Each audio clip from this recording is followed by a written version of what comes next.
Romeo and Juliet by William Shakespeare. The Prologue. Enter Chorus. Two households, both alike in dignity, in fair Verona where we lay our scene, from ancient grudge break to new mutiny, where civil blood makes civil hands unclean. From forth the fatal loins of these two foes, a pair of star-crossed lovers take their life, whose misadventured piteous overthrows doth with their death bury their parents' strife. The fearful passage of their death-marked love, and continuance of their parents' rage, which but their children's end not could remove, is now the 2 hours' traffic of our stage. The which, if you with patient ears attend, what here shall miss, our toil shall strive to mend. Exit. End of Prologue. Act 1. Scene 1. A public place. Enter Samson and Gregory, armed with swords and bucklers. Gregory, on my word, will not carry coals. No, for then we should be colers. I mean, an we be in collar, we'll draw. Ay, while you live, draw your neck out of the collar. I strike quickly, being moved. But thou art not quickly moved to strike. A dog of the house of Montague moves me. To move is to stir, and to be valiant is to stand. Therefore, if thou art moved, thou runn'st away. A dog of that house shall move me to stand. I will take the wall of any man or maid of Montague's. That shows thee a weak slave, for the weakest goes to the wall. True, and therefore women, being the weaker vessels, are ever thrust to the wall. Therefore I will push Montague's men from the wall, and thrust his maids to the wall. The quarrel is between our masters, and us their men. 'Tis all one. I will show myself a tyrant. When I have fought with the men, I will be cruel with the maids. I will cut off their heads. The heads of the maids? Ay, the heads of the maids, or their maiden heads. Take it in what sense thou wilt. They must take it in sense that feel it. Me they shall feel while I am able to stand. And 'tis known I am a pretty piece of flesh. 'Tis well thou art not fish. If thou hadst been poor John. Draw thy tool. Here comes two of the house of Montagues. My naked weapon is out. Quarrel, I will back thee. How? Turn thy back and run? Fear me not. No, marry, I fear thee. Let us take the law of our sides. Let them begin. I will frown as I pass by, and let them take it as they list. Nay, as they dare. I will bite my thumb at them, which is disgrace to them if they bear it. Enter Abraham and Balthazar. Do you bite your thumb at us, sir? I do bite my thumb, sir. Do you bite your thumb at us, sir? Is the law of our side if I say aye? No. No, sir, I do not bite my thumb at you, sir. But I bite my thumb, sir. Do you quarrel, sir? Quarrel, sir? No, sir. But if you do, sir, am for you. I serve as good a man as you. No better. Well, sir. Say better. Here comes one of my master's kinsmen. Yes, better, sir. You lie. Draw, if you be men. Gregory, remember thy swashing blow. They fight. Enter Benvolio. Part, fools! Put up your swords! You know not what you do! Beats down their swords. Enter Tybalt. What? Art thou drawn among these heartless hinds? Turn thee, Benvolio. Look upon my death. I do but keep the peace. Put up thy sword, or manage it to part these men with me. What? Drawn and talk of peace? I hate the word, as I hate hell, all Montagues, and thee. Have at thee, coward. They fight. Enter several of both houses, who join the fray. Then enter citizens with clubs. Clubs, bills, and partisans, strike, beat them down. Down with the Capulets, down with the Montagues. Enter Capulet in his gown, and Lady Capulet. What noise is this? Give me my long sword, ho! A crutch, a crutch. Why call you for a sword? My sword, I say. Old Montague is come, and flourishes his blade in spite of me. Enter Montague and his Lady Montague. Thou villain, Capulet, hold me not, let me go. Thou shalt not stir 1 foot to seek a foe. Enter Prince with attendants. rebellious subjects, enemies to peace, profaners of this neighbour-stained steel. Will they not hear?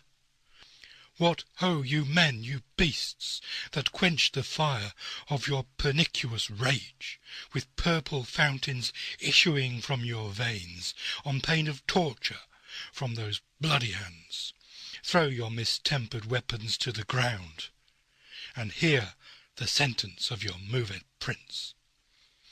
3 civil brawls, bred of an airy word, by thee, old Capulet and Montague, have thrice disturbed the quiet of our streets, and made Verona's ancient citizens cast by their grave beseeming ornaments, to wield old partisans in hands as old, cankered with peace, to part your cankered hate. If you ever disturb our streets again, your lives shall pay the forfeit of the peace. For this time all the rest depart away. You, Capulet, shall go along with me, and Montague, come you this afternoon, to know our farther pleasure in this case. To old Freetown, our common judgment place. Once more, on pain of death, all men depart. Exeunt Prince and attendants, Capulet, Lady Capulet, Tybalt, citizens, and servants. Who set this ancient quarrel new abroach? Speak, nephew, were you by when it began? Here were the servants of your adversary and yours, close fighting ere I did approach. I drew to part them. In the instant came the fiery Tybalt, with his sword prepared, which, as he breathed defiance to my ears, he swung about his head and cut the winds, who, nothing hurt withal, hissed him in scorn. While we were interchanging thrusts and blows, came more, and fought on part and part, till the prince came, who parted either part. Oh, where is Romeo? Saw you him to-day? Right glad I am he was not at this fray. Madam, an hour before the worshipped sun peered forth the golden window of the east, a troubled mind drave me to walk abroad, where, underneath the grove of sycamore that westward rooteth from the city's side, so early walking did I see your son. Towards him I made, but he was ware of me, and stole into the covert of the wood. I, measuring his affections by my own, that are most busied when they're most alone, pursued my humour, not pursuing his, and gladly shunned who gladly fled from me. Many a morning hath he there been seen, with tears augmenting the fresh morning's dew, adding to clouds more clouds with his deep sighs. But all so soon as the all-cheering sun should in the farthest east begin to draw the shady curtains from Aurora's bed, away from light steals home my heavy son, and private in his chamber pens himself, shuts up his windows, locks fair daylight out, and makes himself an artificial night. Black and portentous must this humour prove, unless good counsel may the cause remove. My noble uncle, do you know the cause? I neither know it, nor can learn of him. Have you importuned him by any means? Both by myself and many other friends. But he, his own affection's counsellor, is to himself, I will not say how true, but to himself so secret and so close, so far from sounding and discovery, as is the bud bit with an envious worm, ere he can spread his sweet leaves to the air, or dedicate his beauty to the sun. Could we but learn from whence his sorrows grow, we would as willingly give cure as know. See where he comes! So please you, step aside. I'll know his grievance, or be much denied. I would thou wert so happy by thy stay to hear true shrift. Come, madam, let's away. Exeunt Montague and Lady. Enter Romeo. Good morrow, cousin. Is the day so young? But new struck 9. Ay me, sad hours seem long. Was that my father that went hence so fast? It was. What sadness lengthens Romeo's hours? Not having that which, having, makes them short. In love? Out. Of love? Out of her favour, where I am in love. Alas, that love so gentle in his view should be so tyrannous and rough in proof. Alas, that love, whose view is muffled still, should without eyes see pathways to his will. Where shall we dine? Oh me, what fray was here? Yet tell me not, for I have heard it all. Here's much to do with hate, but more with love. Why then, O brawling love, O loving hate? O anything of nothing first create? O heavy lightness, serious vanity, misshapen chaos of well-seeming forms, feather of lead, bright smoke, cold fire, sick health, still waking sleep. That is not what it is. This love feel I, that feel no love in this. Dost thou not laugh? No, coz, I rather weep. Good heart, at what? At thy good heart's oppression. Why, such is love's transgression. Griefs of mine own lie heavy in my breast, which thou wilt propagate to have it pressed with more of thine. This love that thou hast shown doth add more grief to too much of mine own. Love is a smoke raised with the fume of sighs, being purged, a fire sparkling in lovers' eyes, being vexed, a sea nourished with lovers' tears. What is it else? A madness most discreet, a choking gall and a preserving sweet. Farewell, my coz. Going. Soft, I will go along, and if you leave me so, you do me wrong. Tut, I have lost myself, I am not here, this is not Romeo, he's some other where. Tell me, in sadness, who is that you love? What, shall I groan and tell thee? Groan? Why no, but sadly tell me who. Bid a sick man in sadness make his will. Ah, word ill urged to one that is so ill. In sadness, cousin, I do love a woman. I aimed so near when I supposed you loved. A right good markman, and she's fair, I love. A right fair mark, fair coz, is soonest hit. Well, in that hit you miss. She'll not be hit with Cupid's arrow. She hath Dian's wit, and in strong proof of chastity well armed. From love's weak childish bow she lives unharmed. She will not stay the siege of loving terms, nor bide th' encounter of assailing eyes, nor ope her lap to saint seducing gold. Oh, she's rich in beauty, only poor that when she dies, with beauty dies her store. Then she hath sworn that she will still live chaste? She hath, and in that sparing makes huge waste for beauty, starved with her severity, cuts beauty off from all posterity. She's too fair, too wise, wisely too fair, to merit bliss by making me despair. She hath forsworn to love, and in that vow do I live dead that live to tell it now. Be ruled by me. Forget to think of her. Oh, teach me how I should forget to think. By giving liberty unto thine eyes, examine other beauties. 'Tis the way to call hers exquisite in question more. These happy masks that kiss fair ladies' brows, being black, puts us in mind they hide the fair. He that is strucken blind cannot forget the precious treasure of his eyesight lost.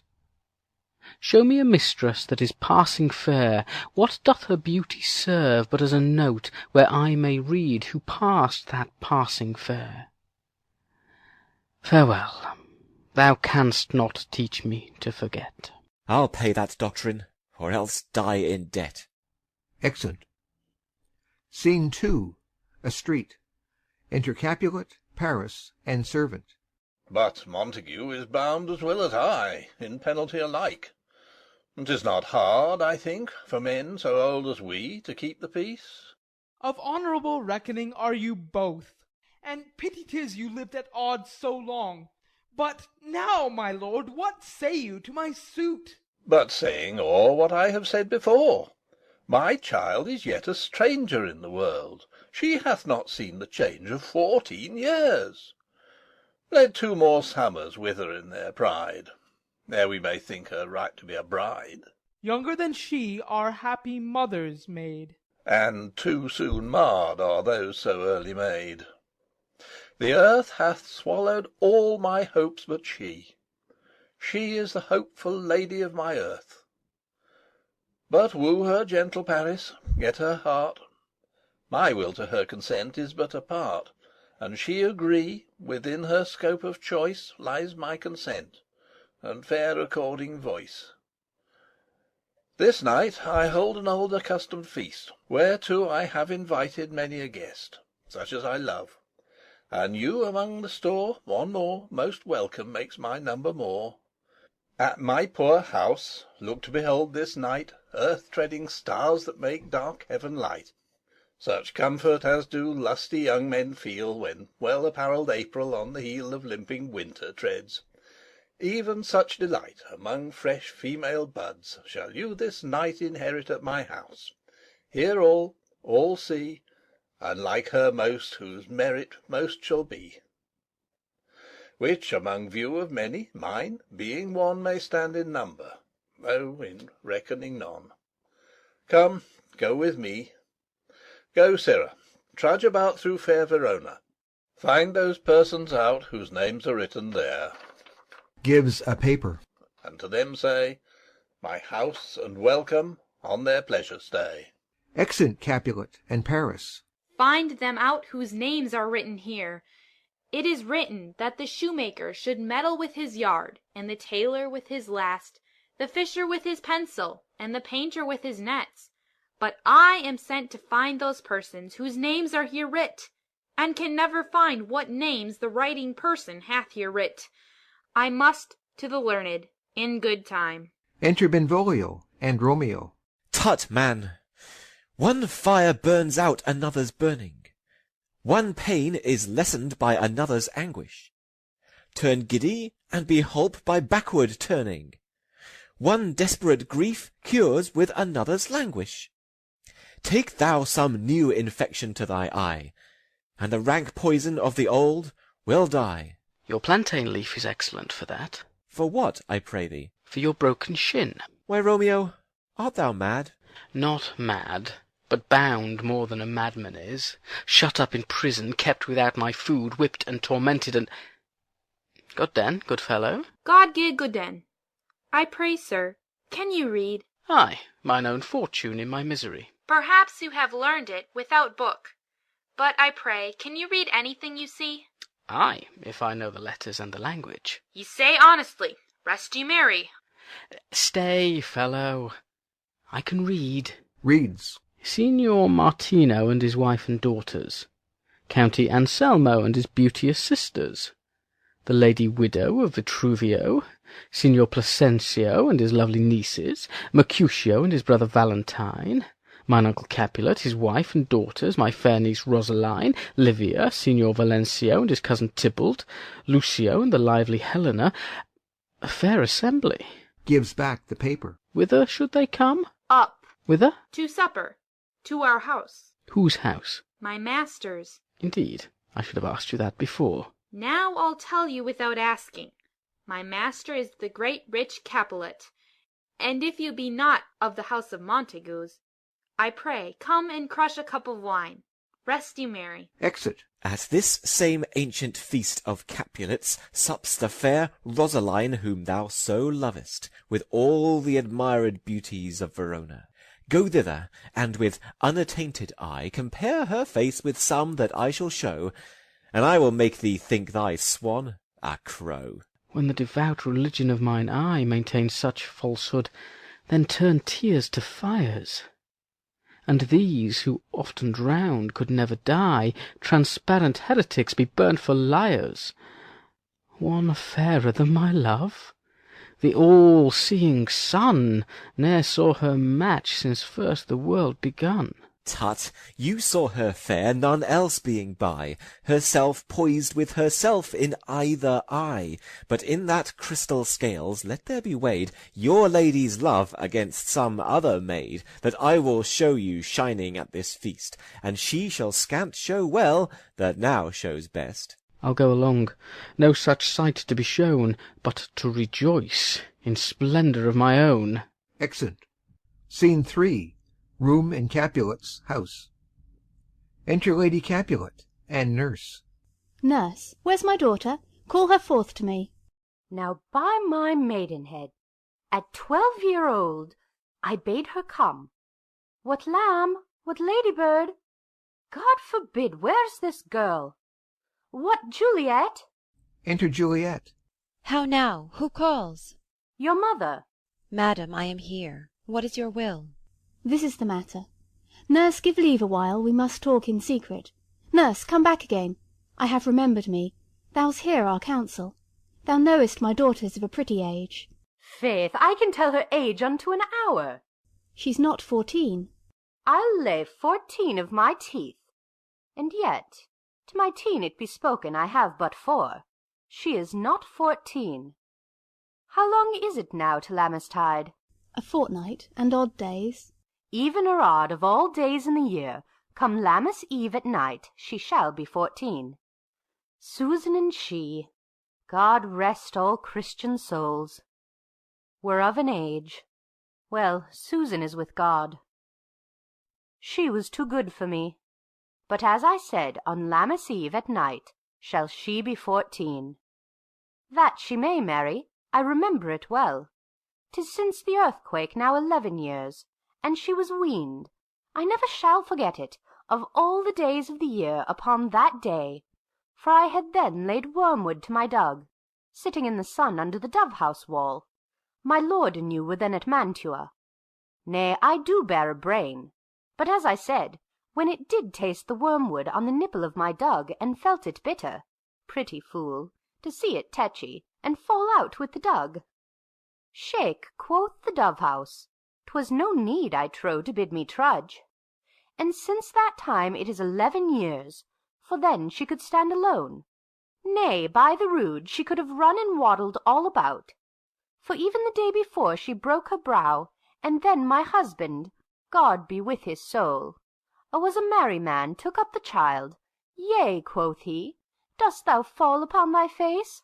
Thou wilt fall backward when thou hast more wit. Wilt thou not, Jule? And by my holy dame, the pretty wretch left crying, and said, I. To see now how a jest shall come about. I warrant, and I should live 1,000 years, I never should forget it. Wilt thou not, Jule, quoth he, and pretty fool it stinted, and said, I. Enough of this. I pray thee, hold thy peace. Yes, madam. Yet I cannot choose but laugh, to think it should leave crying and say I. And yet I warrant it had upon its brow a bump as big as a young cockerel stone, a perilous knock, and it cried bitterly. Yea, quoth my husband, fall'st upon thy face? Thou wilt fall backward when thou comest to age. Wilt thou not, Jule? It stinted and said I. And stint thou too, I pray thee, nurse, say I.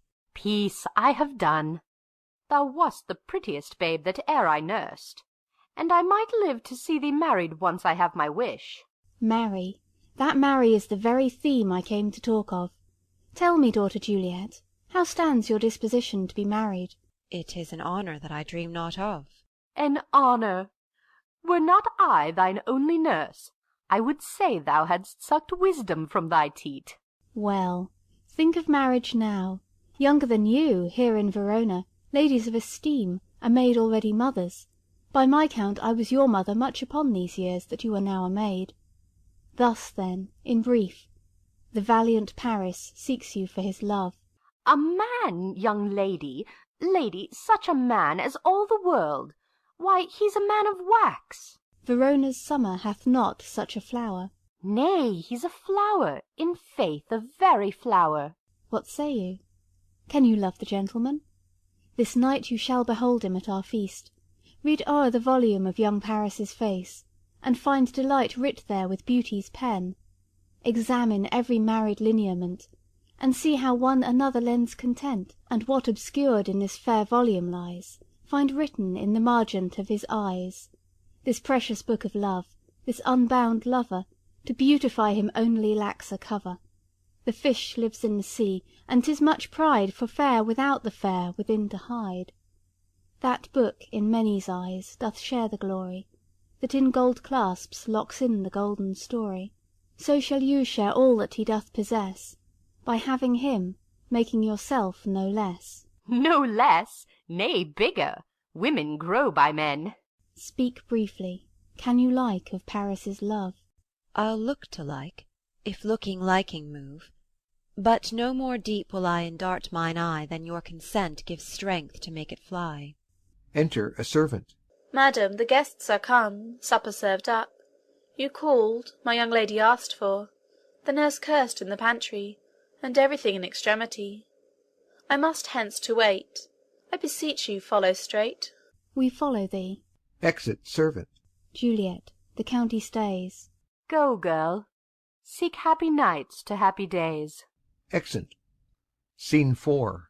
A street. Enter Romeo, Mercutio, Benvolio, with 5 or 6 maskers, torchbearers, and others. What? Shall this speech be spoke for our excuse, or shall we on without apology?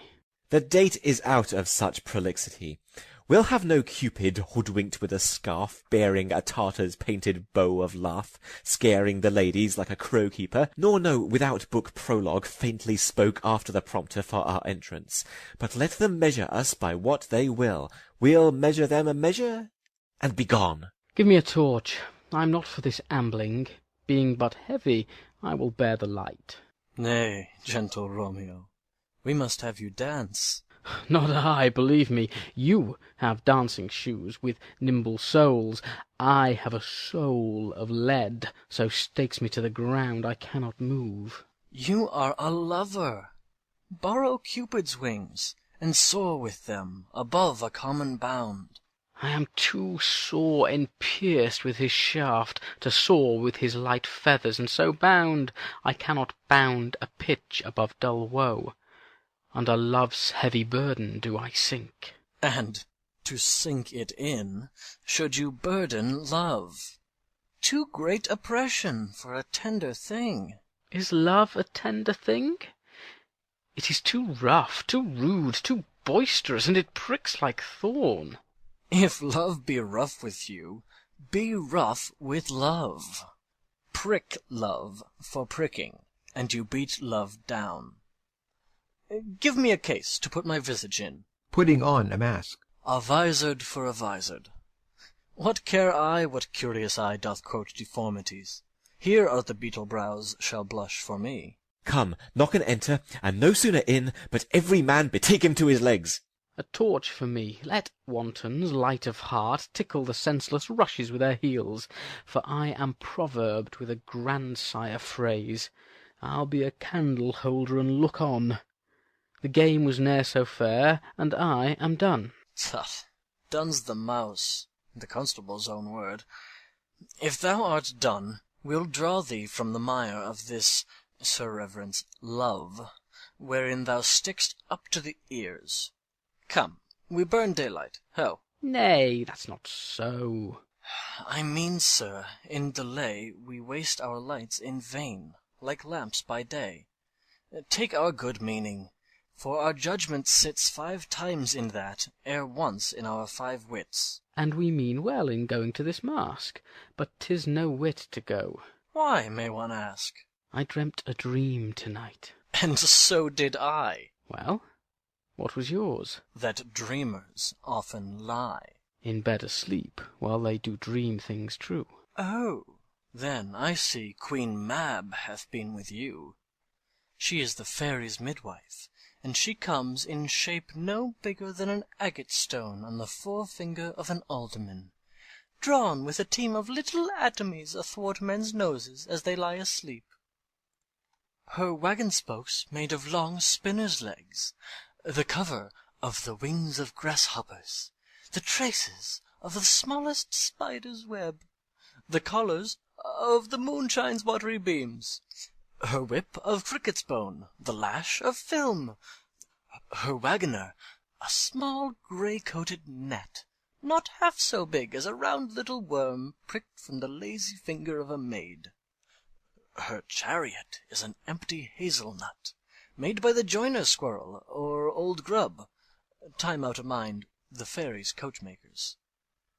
And in this state she gallops, night by night, through lovers' brains, and then they dream of love. or courtiers' knees that dream on curtsies straight, or lawyers' fingers who straight dream on fees, or ladies' lips who straight on kisses dream, which oft the angry Mab with blisters plagues, because their breaths with sweetmeats tainted are. Sometime she gallops o'er a courtier's nose, and then dreams he of smelling out a suit. And sometimes comes she with a tithe-pig's tail, tickling a parson's nose as he lies asleep. Then dreams he of another benefice. Sometime he driveth o'er a soldier's neck, and then dreams he of cutting foreign throats, of breaches, ambuscados, Spanish blades, of healths 5 fathom deep. And then, anon, drums in his ear, at which he starts and wakes, and, being thus frightened, swears a prayer or two, and sleeps again. This is that very Mab that plats the manes of horses in the night, and bakes the elf-locks in foul sluttish hairs, which, once untangled, much misfortune bodes. This is the hag, when maids lie on their backs, that presses them, and learns them first to bear, making them women of good carriage. This is she. Peace, peace, Mercutio, peace. Thou talk'st of nothing. True, I talk of dreams, which are the children of an idle brain, begot of nothing but vain fantasy, which is as thin of substance as the air, and more inconstant than the wind, who woos even now the frozen bosom of the north, and, being angered, puffs away from thence, turning his face to the dew-dropping south. This wind you talk of blows us from ourselves. Supper is done, and we shall come too late. I fear too early, for my mind misgives some consequence, yet hanging in the stars shall bitterly begin his fearful date with this night's revels, and expire the term of a despised life closed in my breast by some vile forfeit of untimely death. But he that hath the steerage of my course, direct my sail. On, lusty gentlemen! Strike, drum! Exit. Scene 5. A hall in Capulet's house. Musicians waiting. Enter servants. Where's Potpan, that he helps not to take away? He shift a trencher, he scrape a trencher. When good manners shall lie all in 1 or 2 men's hands, and they unwashed too, 'tis a foul thing. Away with the joined stools, remove the court cupboard, look to the plate.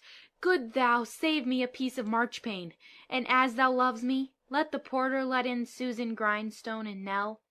Antony and Potpan! Aye, boy, ready. You are looked for and called for, asked for and sought for in the great chamber. We cannot be here and there too. Cheerily, boys, be brisk a while, and the longer liver take all.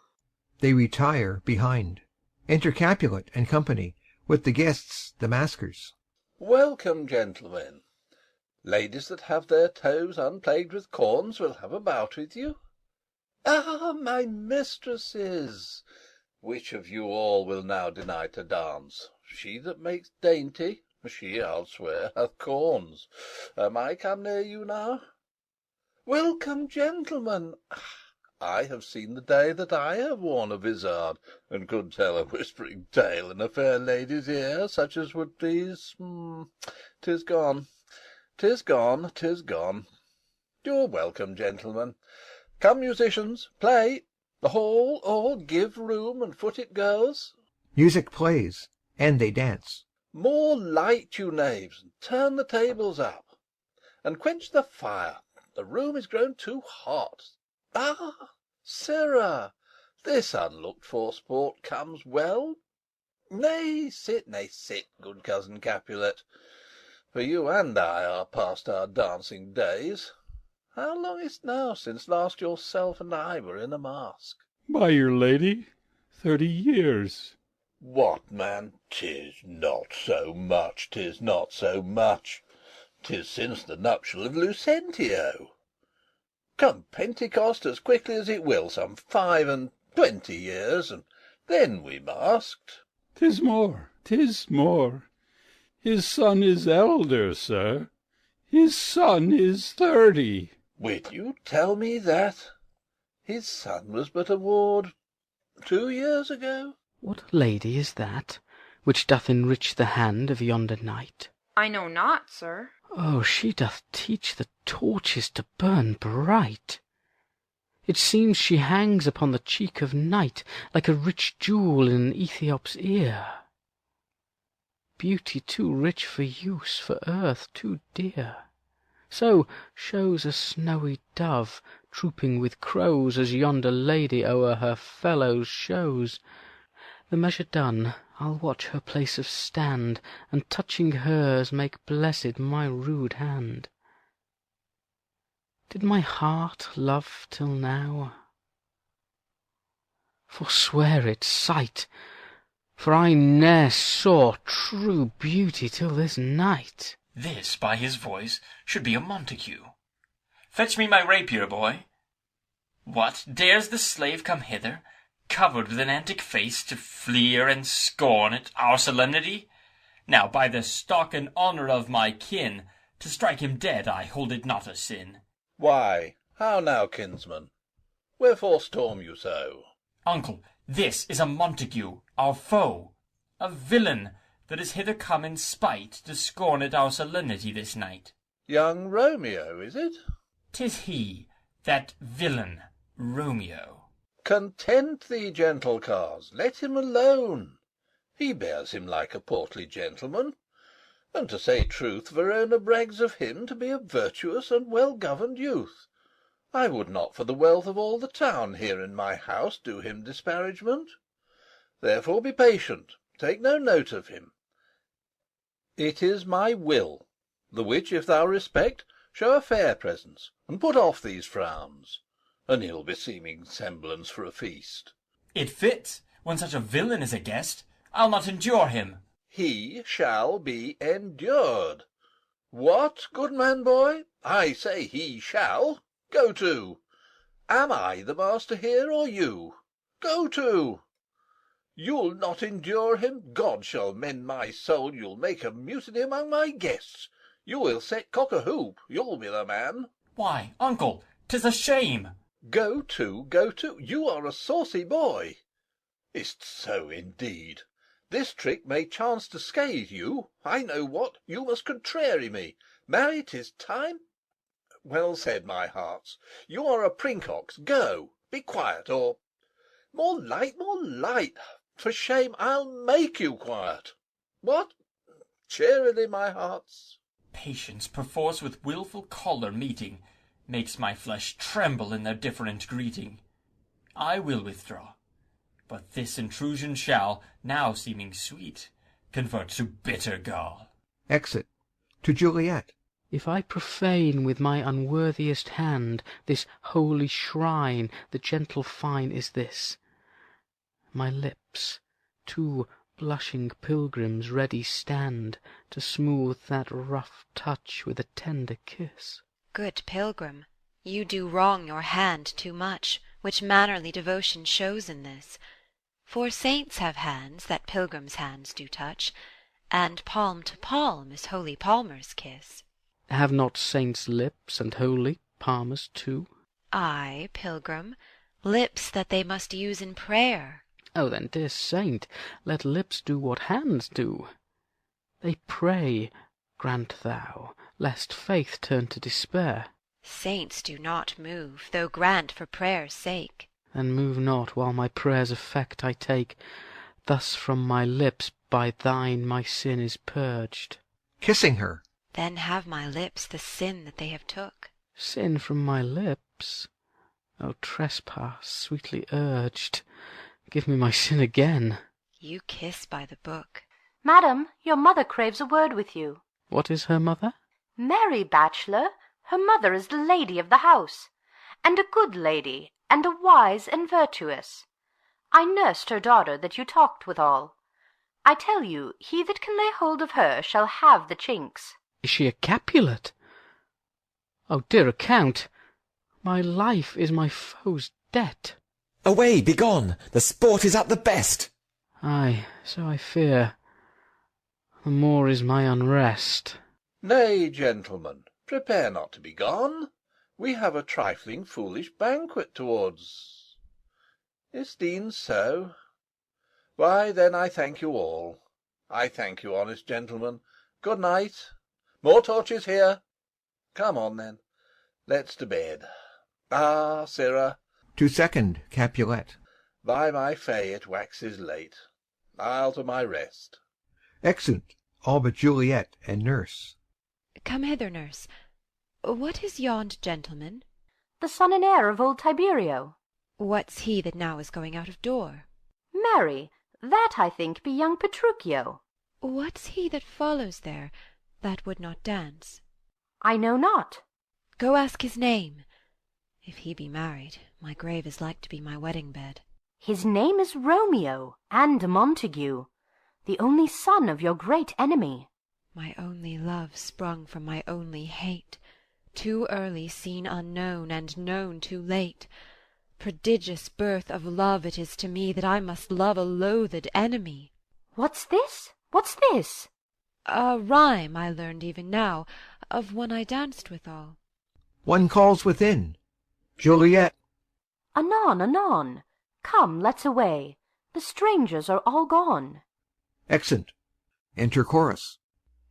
Now old Desire doth in his deathbed lie, and young Affection gapes to be his heir. That fair for which Love groaned for and would die, with tender Juliet matched is now not fair. Now Romeo is beloved and loves again, alike bewitched by the charm of looks, but to his foe supposed he must complain, and she steal love's sweet bait from fearful hooks. Being held a foe he may not have access to breathe such vows as lovers used to swear, and she as much in love, her means much less, to meet her new beloved anywhere. But passion lends them power time means to meet, tempering extremities with extreme sweet. Exit. End of Act 1.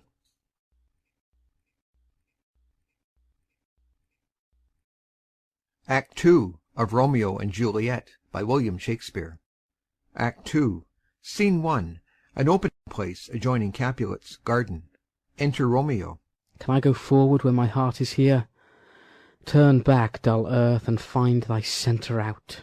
He climbs the wall and leaps down within it. Enter Benvolio and Mercutio. Romeo! My cousin Romeo! He is wise, and on my life hath stolen him to bed. He ran this way and leapt this orchard wall. Call, good Mercutio. Nay, I'll conjure too. Romeo! Humours! Madman! Passion! Lover!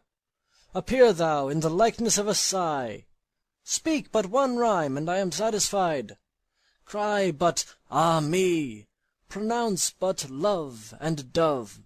Speak to my gossip Venus one fair word, one nickname for her purblind son and heir, young auburn Cupid, that shot so trim when King Cophetua loved the beggar maid. He heareth not, he stirreth not, he moveth not. The ape is dead, and I must conjure him. I conjure thee, by Rosalie's bright eyes, by her high forehead and her scarlet lip, by her fine foot, straight leg, and quivering thigh, and the demesnes that there adjacent lie, that in thy likeness thou appear to us. And if he hear thee, thou wilt anger him. This cannot anger him. 'Twould anger him to raise a spirit in his mistress's circle of some strange nature, letting it there stand till she had laid it and conjured it down. That were some spite. My invocation is fair and honest, and in his mistress's name I conjure only but to raise up him. Come, he hath hid himself amongst these trees to be consorted with the humorous night. Blind is his love, and best befits the dark. If love be blind, love cannot hit the mark. Now will he sit under a medlar tree, and wish his mistress were that kind of fruit as maids call medlars when they laugh alone. Romeo, good night. I'll to my truckle bed. This field-bed is too cold for me to sleep. Come, shall we go? Go then, for 'tis in vain to seek him here that means not to be found. Exeunt. Scene 2. Capulet's garden. Enter Romeo. He jests at scars that never felt a wound. Juliet appears above at a window. But soft! What light through yonder window breaks? It is the east, and Juliet is the sun. Arise, fair sun, and kill the envious moon, who is already sick and pale with grief that thou, her maid, art far more fair than she. Be not her maid, since she is envious. Her vestal livery is but sick and green, and none but fools do wear it. Cast it off. It is my lady. Oh, it is my love. Oh, that she knew she were. She speaks, yet she says nothing. What of that? Her eye discourses. I will answer it. I am too bold. 'Tis not to me she speaks. Two of the fairest stars in all the heaven, having some business, do entreat her eyes to twinkle in their spheres till they return. What if her eyes were there, they in her head? The brightness of her cheek would shame those stars, as daylight doth a lamp. Her eyes in heaven would through the airy region stream so bright, that birds would sing and think it were not night.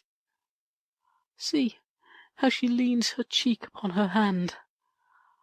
Oh, that I were a glove upon that hand, that I might touch that cheek. Ah me! She speaks. Oh, speak again, bright angel, for thou art as glorious to this night being o'er my head, as is a winged messenger of heaven unto the white upturned wondering eyes of mortals that fall back to gaze on him when he bestrides the lazy pacing clouds and sails upon the bosom of the air. O Romeo, Romeo, wherefore art thou Romeo? Deny thy father, and refuse thy name, or if thou wilt not, be but sworn my love, and I'll no longer be a Capulet. Aside. Shall I hear more, or shall I speak at this? 'Tis but thy name that is my enemy. Thou art thyself, though not a Montague. What's Montague? It is nor hand, nor foot, nor arm, nor face, nor any other part belonging to a man. Oh, be some other name. What's in a name? That which we call a rose by any other name would smell as sweet. So Romeo would, were he not Romeo called, retain that dear perfection which he owes without that title. Romeo, doff thy name, and for that name which is no part of thee, take all myself. I take thee at thy word. Call me but Love, and I'll be new baptized. Henceforth I never will be Romeo. What man art thou, that thus bescreened in night so stumblest on my counsel? By a name I know not how to tell thee who I am. My name, dear saint, is hateful to myself, because it is an enemy to thee. Had I it written, I would tear the word. My ears have not yet drunk 100 words of that tongue's utterance, yet I know the sound. Art thou not Romeo and a Montague? Neither, fair saint, if either thee dislike. How camest thou hither? Tell me, and wherefore? The orchard walls are high and hard to climb, and the place death, considering who thou art, if any of my kinsmen find thee here. With love's light wings do I o'erperch these walls, for stony limits cannot hold love out, and what love can do that dares love attempt. Therefore thy kinsmen are no let to me. If they do see thee, they will murder thee. Alack, there lies more peril in thine eye than 20 of their swords. Look thou but sweet, and I am proof against their enmity. I would not for the world they saw thee here. I have night's cloak to hide me from their sight. And but thou love me, let them find me here. My life were better ended by their hate than death prorogued wanting of thy love. By whose direction foundst thou out this place? By love, that first did prompt me to inquire. He lent me counsel, and I lent him eyes. I am no pilot, yet wert thou as far as that vast shore washed with the furthest sea, I would adventure for such merchandise. Thou knowest the mask of night is on my face, else would a maiden blush bepaint my cheek for that which thou hast heard me speak to-night. Fain would I dwell on form, fain deny what I have spoke. But farewell compliment. Dost thou love me? I know thou wilt say aye, and I will take thy word. Yet if thou swear'st, thou mayst prove false. At lovers' perjuries they say Jove laughs. O gentle Romeo, if thou dost love, pronounce it faithfully. Or if thou think'st I am too quickly won, I'll frown and be perverse and say thee nay, so thou wilt woo. But else not for the world. In truth, fair Montague, I am too fond. And therefore thou mayst think my haviour light, but trust me, gentleman, I'll prove more true than those that have more cunning to be strange. I should have been more strange, I must confess, but that thou overheardst ere I was ware my true love passion. Therefore pardon me, and not impute this yielding too light to love which the dark night hath so discovered. Lady, by yonder blessed moon I swear, that tips with silver all these fruit-tree tops. Oh, swear not by the moon, the inconstant moon that monthly changes in her circled orb, lest that thy love prove likewise variable. What shall I swear by? Do not swear at all. Or if thou wilt, swear by thy gracious self, which is the god of my idolatry, and I'll believe thee. If my heart's dear love... Well, do not swear. Although I joy in thee, I have no joy of this contract to-night.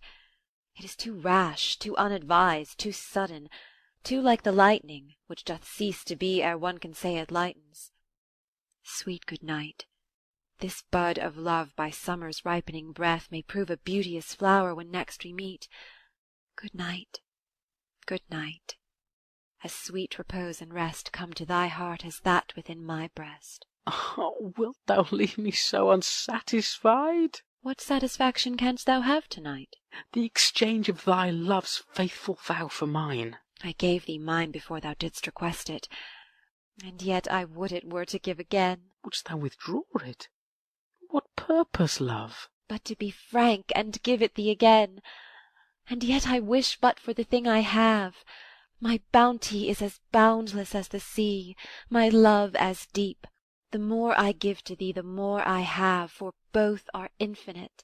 I hear some noise within. Dear love, adieu. Nurse calls within. Anon, good nurse. Sweet Montague, be true.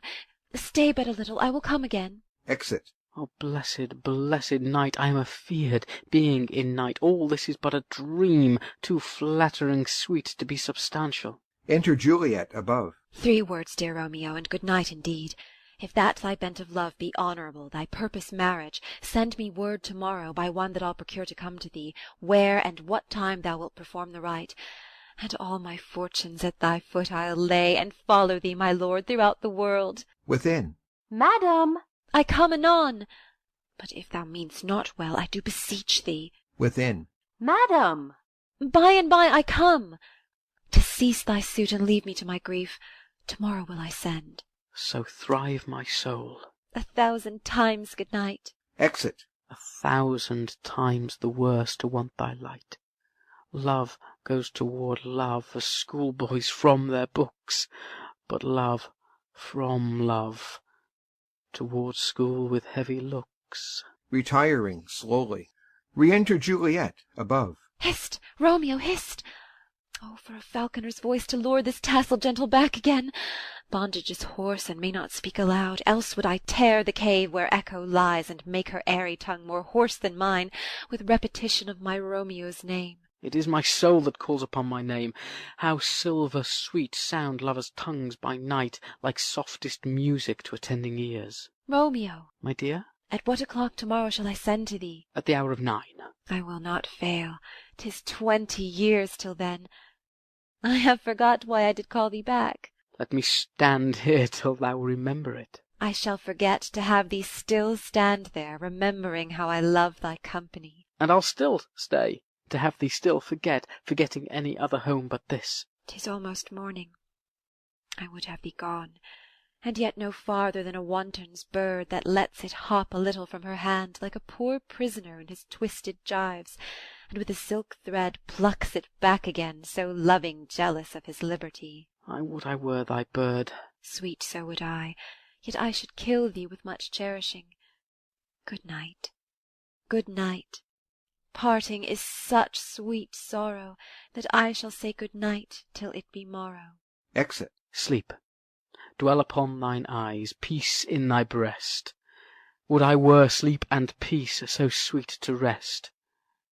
Hence will I to my ghostly father's cell, his help to crave, and my dear hap to tell. Exit. Scene 3. Friar Lawrence's cell. Enter Friar Lawrence with a basket.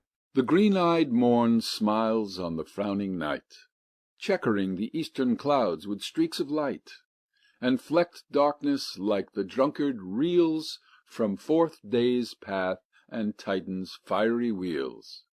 None, ere the sun advance his burning eye, the day to cheer, and night's dank dew to dry. I must upfill this osier cage of ours with baleful weeds and precious juiced flowers. The earth, that's nature's mother, is her tomb. What is her burying grave? That is her womb. And from her womb children of divers kinds we sucking on her natural bosom find. Many for many, virtues excellent, none but for some, and yet all different. Oh, mickle is the powerful grace that lies in plants, herbs, stones, and their true qualities. For naught so vile that on the earth doth live, but to the earth some special good doth give, nor aught so good, but strained from that fair use, revolts from true birth, stumbling on abuse. Virtue itself turns vice, being misapplied, and vice sometimes by action dignified. Within the infant rind of this small flower poison hath residence, and medicine power, for this, being smelt with that part, cheers each part. Being tasted, slays all senses with the heart. Two such opposing kings encamp them still, in man as well as herbs, grace and rude will. And where the worser is predominant, full soon the canker death eats up that plant. Enter Romeo. Good morrow, father. Benedicite. What early tongue so sweet saluteth me? Young son, it argues a distempered head so soon to bid good morrow to thy bed. Care keeps his watch in every old man's eye, and where care lodges, sleep will never lie. But where unbruised youth with unstuffed brain doth couch his limbs, there golden sleep doth reign. Therefore thy earthiness doth me assure thou art uproused with some distemperature. Or, if not so, then here I hit it right.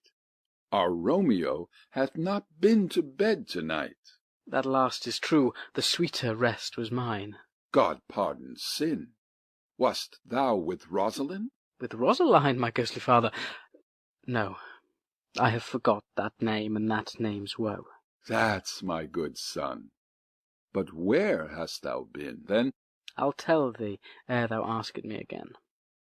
I have been feasting with mine enemy, where on a sudden one hath wounded me that by me wounded. Both our remedies within thy help and holy physic lies.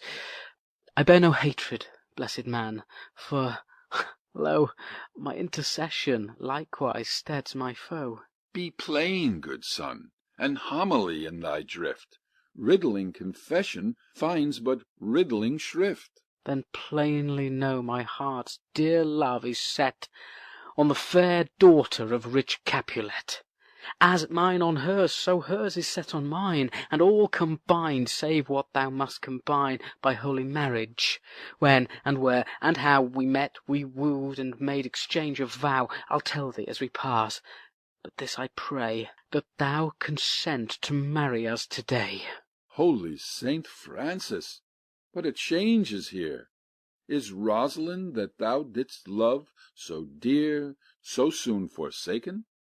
Young men's love, then, lies not truly in their hearts, but in their eyes. Jesu Maria, what a deal of brine hath washed thy sallow cheeks for Rosaline! How much salt water thrown away in waste, to season love that doth not taste! The sun not yet thy sighs from heaven clears, the old groans ring yet in mine ancient ears. Lo, here upon thy cheek the stain doth sit of an old tear that is not washed off yet. If e'er thou wast thyself, and these woes thine, thou and these woes were all for Rosaline. And art thou changed? Pronounce these sentences, then. Women may fall where there's no strength in men. Thou chidst me oft for loving Rosaline, For doting, not for loving, pupil mine. and bad'st me bury love. Not in a grave to lay one in, another out to have. I pray thee chide not. She whom I love now doth grace for grace and love for love allow. The other did not so. Oh, she knew well. Thy love did read by rote that could not spell. But come, young waverer, come go with me. In one respect I thy assistant be, for this alliance may so happy prove, to turn our household's rancour to pure love. Oh, let us hence, I stand on sudden haste. Wisely and slow. They stumble that run fast. Exeunt. Scene 4. A street. Enter Benvolio and Mercutio. Where the devil should this Romeo be? Came he not home to-night? Not to his father's. I spoke with his man. Ah, that same pale, hard-hearted wench, that Rosaline, torments him so that he will sure run mad. Tybalt, the kinsman of old Capulet, hath sent a letter to his father's house. A challenge, on my life. Romeo will answer it. Any man that can write may answer a letter. Nay, he will answer the letter's master how he dares, being dared.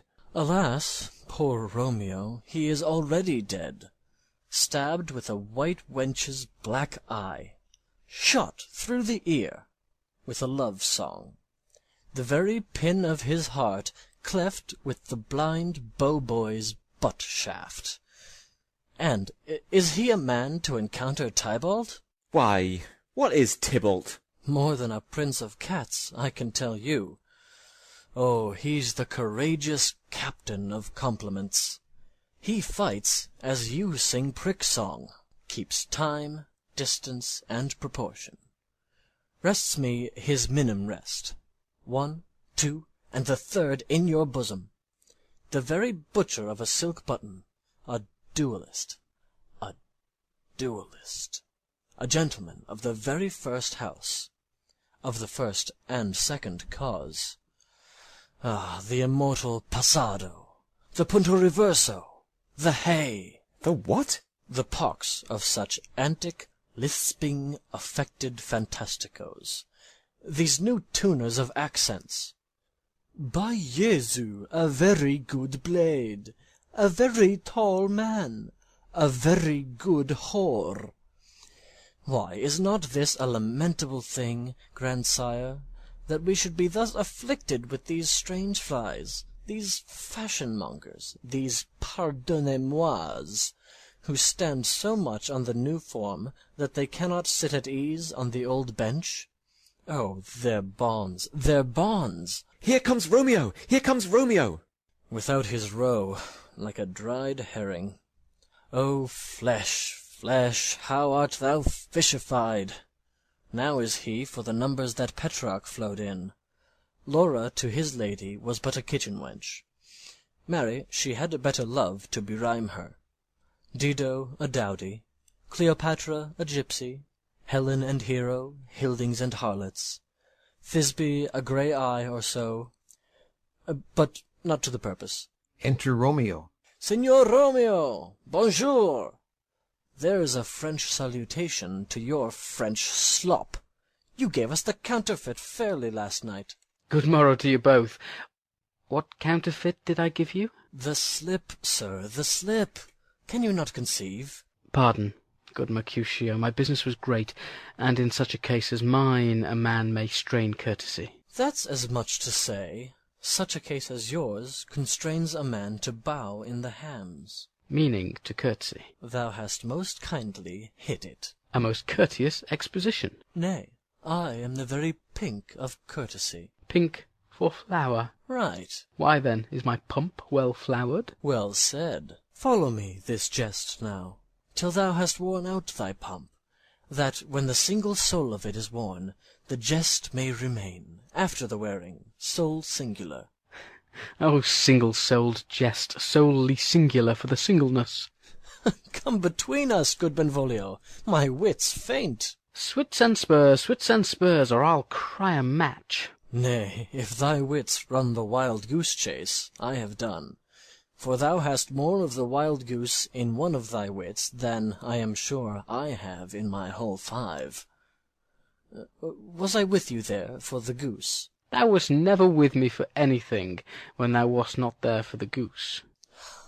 I will bite thee by the ear for that jest. Nay, good goose, bite not. Thy wit is a very bitter sweeting. It is a most sharp sauce. And is it not, then, well served into a sweet goose? Oh, here's a wit of Cheveril that stretches from an inch narrow to an ell broad. I will stretch it out for that word broad, which added to the goose proves thee far and wide a broad goose. Why, is this not better now than groaning for love? Now art thou sociable, now art thou Romeo, now art thou what thou art, by art as well as by nature. For this drivelling love is like a great natural that runs lolling up and down to hide his bauble in a hole. Stop there, stop there. Thou desirest me to stop in my tail against the hair. Thou wouldst else have made thy tail large. Oh, thou art deceived. I would have made it short, for I was come to the whole depth of my tail, and meant indeed to occupy the argument no longer. Here's goodly gear. Enter Nurse and Peter. A sail, a sail, a sail! Two, a shirt and a smock. Peter. Anon. My fan, Peter. Good Peter, to hide her face, for her fan's the fairer face. God ye good morrow, gentlemen. God ye good den, fair gentlewoman. Is it good den? 'Tis no less, I tell ye, for the body hand of the dial is now upon the prick of noon. Out upon you! What a man are you! One gentlewoman that God hath made for himself to mar. By my troth, it is well said. For himself to mar, quoth he. Gentlemen, can any of you tell me where I may find the young Romeo? I can tell you, but young Romeo will be older when you have found him than he was when you sought him. I am the youngest of that name, for fault of a worse. You say well. Yea, is the worst well? Very well took, i' faith. Wisely, wisely. If you be he, sir, I desire some confidence with you. She will indite him to some supper. What hast thou found? No hare, sir, unless a hare, sir, in a Lenten pie. That is something stale and hoar, ere it be spent. Sings. An old hare whore, and an old hare whore, is very good meat in Lent.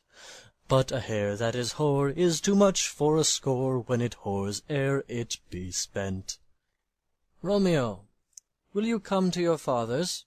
We'll to dinner thither. I will follow you. Farewell, ancient lady, farewell. Singing. Lady, lady, lady. Exeunt Mercutio and Benvolio. Marry, farewell. I pray you, sir, what saucy merchant was this that was so full of his ropery? A gentleman, nurse, that loves to hear himself talk, and will speak more in a minute than he will stand to in a month. An' a speak anything against me, I'll take him down. And a were lustier than he is, and 20 such jacks, and if I cannot, I'll find those that shall. Scurvy knave! I am none of his flirt-gills, I am none of his skeins mates, and thou must stand by too, and suffer every knave to use me at his pleasure. I saw no man use you at his pleasure. If I had, my weapon should quickly have been out, I warrant you. I dare draw as soon as another man, if I see occasion in a good quarrel, and the law is on my side. Now, afore God, I am so vexed that every part about me quivers. Scurvy knave! Pray you, sir, a word, and as I told you, my young lady bid me inquire you out. What she bade me say I will keep to myself. But first let me tell ye, if ye should lead her into a fool's paradise, as they say, it were a very gross kind of behaviour, as they say, for the gentlewoman is young, and therefore, if you should deal double with her, truly it were an ill thing to be offered to any gentlewoman, and very weak dealing. Nurse, commend me to thy lady and mistress. I protest unto thee. Good heart, and in faith I will tell her as much. Lord, Lord, she will be a joyful woman. What wilt thou tell her, nurse? Thou dost not mark me. I will tell her, sir, that you do protest, which, as I take it, is a gentlemanlike offer. Bid her devise some means to come to Shrift this afternoon, and there she shall at Friar Lawrence's cell be shrived and married. Here is for thy pains. No, truly, sir, not a penny. Go to, I say you shall. This afternoon, sir. Well, she shall be there. And stay, good nurse, behind the abbey wall. Within this hour my man shall be with thee, and bring thee cords made like a tackled stair, which to the high top-gallant of my joy must be my convoy in the secret night. Farewell. Be trusty, and I'll quit thy pains. Farewell. Commend me to thy mistress. Now God in heaven bless thee. Hark you, sir. What sayst thou, my dear nurse? Is your man secret? Did you ne'er hear say, two may keep counsel, putting one away? I warrant thee, my man's as true as steel. Well, sir, my mistress is the sweetest lady. Lord, Lord, when 'twas a little prating thing. Oh, there's a nobleman in town, one Paris, that would fain lay knife aboard, but she, good soul, had as lief see a toad, a very toad, as see him. I anger her sometimes, and tell her that Paris is the proper man. But I'll warrant you, when I say so, she looks as pale as any clout in the versal world. Doth not Rosemary and Romeo both begin with a letter? Ay, nurse, what of that? Both with an R? Ah, mocker! What's the dog's name? R is for the dog. No, I know it begins with some other letter. And she hath the prettiest sententious of it, of you and Rosemary, that it would do you good to hear it. Commend me to thy lady. Ay, 1,000 times. Exit Romeo. Peter! Anon? Peter, take my fan, and go before. Exit. Scene 5. Capulet's garden. Enter Juliet. The clock struck 9 when I did send the nurse. In half an hour she promised to return. Perchance she cannot meet him. That's not so. Oh, she is lame. Love's herald should be thoughts, which 10 times faster glide than the sun's beams, driving back shadows over lowering hills. Therefore do nimble pinioned doves draw love, and therefore hath the wind swift Cupid's wings. Now is the sun upon the high-most hill of this day's journey, and from 9 till 12 is 3 long hours, yet she is not come. Had she affections and warm youthful blood, she'd be as swift in motion as a ball. My words would bandy her to my sweet love, and his to me. But old folks, many feign as they were dead, unwieldy, slow, heavy, and pale as lead. Oh God, she comes! Enter Nurse and Peter. Oh, honey nurse, what news? Hast thou met with him? Send thy man away. Peter, stay at the gate. Exit Peter. Now, good, sweet nurse. O Lord, why look'st thou sad? Though news be sad, yet tell them merrily. If good, thou shamest the music of sweet news by playing it to me with so sour a face. I am a-weary. Give me leave awhile. Fie, how my bones ache! What a jaunt have I had! I would thou hadst my bones, and I thy news. Nay, come, I pray thee, speak, good, good nurse, speak. Jesu, what haste! Can you not stay a while? Do you not see that I am out of breath? How art thou out of breath, when thou hast breath to say to me that thou art out of breath? The excuse that thou dost make in this delay is longer than the tale thou dost excuse. Is thy news good or bad? Answer to that. Say either, and I'll stay the circumstance. Let me be satisfied. Is't good or bad? Well, you have made a simple choice. You know not how to choose a man. Romeo. No, not he. Though his face be better than any man's, yet his leg excels all men's. And for a hand, and a foot, and a body, though they be not to be talked on, yet they are past compare. He is not the flower of courtesy, but I'll warrant him as gentle as a lamb. Go thy ways, wench, serve God. What, have you dined at home? No, no, but all this did I know before. What says he of our marriage? What of that? Lord, how my head aches! What a head have I! It beats as if it would fall in 20 pieces. My back at the other side, oh, my back, my back! Beshrew your heart for sending me about to catch my death with jouncing up and down. I'faith, I am sorry that thou art not well. Sweet, sweet, sweet nurse, tell me, what says my love? Your love says, like an honest gentleman, and a courteous, and a kind, and a handsome, and I warrant a virtuous. Where is your mother? Where is my mother? Why, she is within. Where should she be? How oddly thou repliest! Your love says, like an honest gentleman, where is your mother? O God's lady dear, are you so hot? Marry, come up, I trow. Is this the poultice for my aching bones? Henceforward do your messages yourself. Here's such a coil. Come, what says Romeo? Have you got leave to go to shrift to-day? I have. Then hie you hence to Friar Lawrence's cell. There stays a husband to make you a wife. Now comes the wanton blood up in your cheeks. They'll be in scarlet straight at any news. Hie you to church. I must another way to fetch a ladder, by the which your love must climb a bird's nest soon when it is dark. I am the drudge, and toil in your delight, but you shall bear the burden soon at night. Go, I'll to dinner. Hie you to the cell. Oh, hie to high fortune! Honest nurse, farewell! Exeunt. Scene 6. Friar Lawrence's cell. Enter Friar Lawrence and Romeo. So smile the heavens upon this holy act, that after hours with sorrow chide us not. Amen, amen. But come, what sorrow can, it cannot countervail the exchange of joy that one short minute gives me in her sight. Do thou but close our hands with holy words, then love-devouring death do what he dare. It is enough I may but call her mine. These violent delights have violent ends, and in their triumph die, like fire and powder, which, as they kiss, consume. The sweetest honey is loathsome in his own deliciousness, and in the taste confounds the appetite. Therefore love moderately, long love doth so. Too swift arrives as tardy as too slow. Here comes the lady. Oh, so light of foot will ne'er wear out the everlasting flint. A lover may bestride the gossamer that idles in the wanton summer air, and yet not fall. So light is vanity. Enter Juliet. Good even to my ghostly confessor. Romeo shall thank thee, daughter, for us both. As much to him, else is his thanks too much.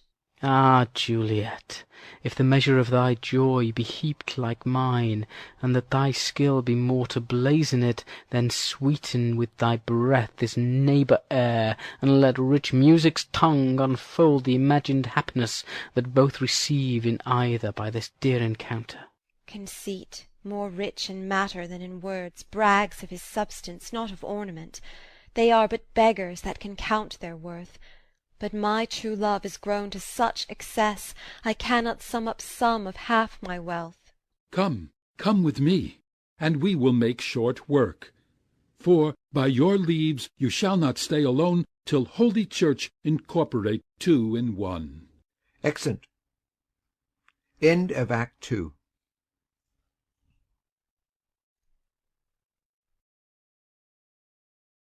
Act 3 of Romeo and Juliet by William Shakespeare. Act 3, Scene 1, a public place. Enter Mercutio, Benvolio, page, and servants. I pray thee, good Mercutio, let's retire. The day is hot, the Capulets abroad, and if we meet, we shall not scape a brawl. For now, these hot days is the mad blood stirring. Thou art like one of these fellows that, when he enters the confines of a tavern, clasps me his sword upon the table, and says, God send me no need of thee, and, by the operation of the second cup, draws him on the drawer, when indeed there is no need. Am I like such a fellow? Come, come, thou art as hot a Jack in thy mood as any in Italy, and as soon moved to be moody, and as soon moody to be moved. And what two? Nay, and there were two such, we should have none shortly, for one would kill the other. Thou! Why, thou wilt quarrel with a man that hath a hair more or a hair less in his beard than thou hast. Thou wilt quarrel with a man for cracking nuts, having no other reason but because thou hast hazel eyes. What eye but such an eye would spy out such a quarrel? Thy head is as full of quarrels as an egg is full of meat, and yet thy head hath been beaten as addle as an egg for quarrelling. Thou hast quarrelled with a man for coughing in the street, because he hath wakened thy dog that hath lain asleep in the sun. Didst thou not fall out with a tailor for wearing his new doublet before Easter? With another for tying his new shoes with an old riband? And yet thou wilt tutor me from quarrelling. An I were apt to quarrel as thou art, any man should buy the fee sample of my life for an hour and a quarter. The fee simple. Oh, simple. By my head, here come the Capulets. By my heel, I care not. Enter Tybalt and others. Follow me close, for I will speak to them. Gentlemen, good den, a word with one of you. And but one word with one of us? Couple it with something. Make it a word and a blow. You shall find me apt enough to do that, sir, and you will give me occasion. Could you not take some occasion without giving? Mercutio, thou consortest with Romeo. Consort? What, dost thou make us minstrels? And thou make minstrels of us look to hear nothing but discords. Here's my fiddlestick. Here's that shall make you dance. Zounds, consort! We talk here in the public haunt of men. Either withdraw unto some private place, and reason coldly of your grievances, or else depart. Here all eyes gaze on us. Men's eyes were made to look, and let them gaze. I will not budge for no man's pleasure, I. Well, peace be with you, sir. Here comes my man. Enter Romeo. But I'll be hanged, sir, if he wear your livery. Marry, go before to the field. He'll be your follower. Your worship, in that sense, may call him man. Romeo, the love I bear thee can afford no better term than this. Thou art a villain. Tybalt, the reason that I have to love thee doth much excuse the appertaining rage to such a greeting. Villain am I none. Therefore farewell. I see thou know'st me not. Boy, this shall not excuse the injuries that thou hast done me. Therefore turn and draw. I do protest I never injured thee, but love thee better than thou canst devise, till thou shalt know the reason of my love. And so, good Capulet, which name I tender as dearly as mine own, be satisfied. Oh, calm, dishonourable, vile submission. Alla stoccata carries it away. Draws. Tybalt, you rat-chaser, will you walk? What wouldst thou have with me? Good king of cats, nothing but one of your 9 lives. That I mean to make bold withal, and, as you shall use me hereafter, dry beat the rest of the 8. Will you pluck your sword out of his pitcher by the ears? Make haste, lest mine be about your ears ere it be out. I am for you. Drawing. Gentle Mercutio, put thy rapier up. Come, sir, your passado. They fight. Draw, Benvolio, beat down their weapons. Gentlemen, for shame! Forbear this outrage. Tybalt, Mercutio, the prince expressly hath forbid this bandying in Verona streets. Hold, Tybalt! Good Mercutio! Exit Tybalt with his partisans. Ah! I am hurt. A plague on both your houses. I am sped. Is he gone, and hath nothing? What, art thou hurt? Ay, ay, a scratch, a scratch. Marry, 'tis enough. Where is my page? Go, villain, fetch a surgeon. Exit Page. Courage, man. The hurt cannot be much. No, 'tis not so deep as a well, nor so wide as a church door, but 'tis enough. 'Twill serve. Ask for me tomorrow, and you shall find me a grave man.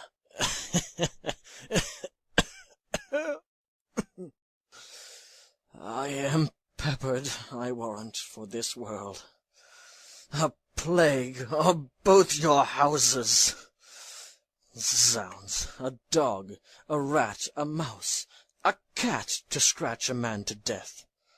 A braggart, a rogue, a villain, that fights by the book of arithmetic. Why the devil came you between us? I was hurt under your arm. I thought all for the best. Help me into some house, Benvolio, or I shall faint. A plague on both your houses! They have made worm's meat of me.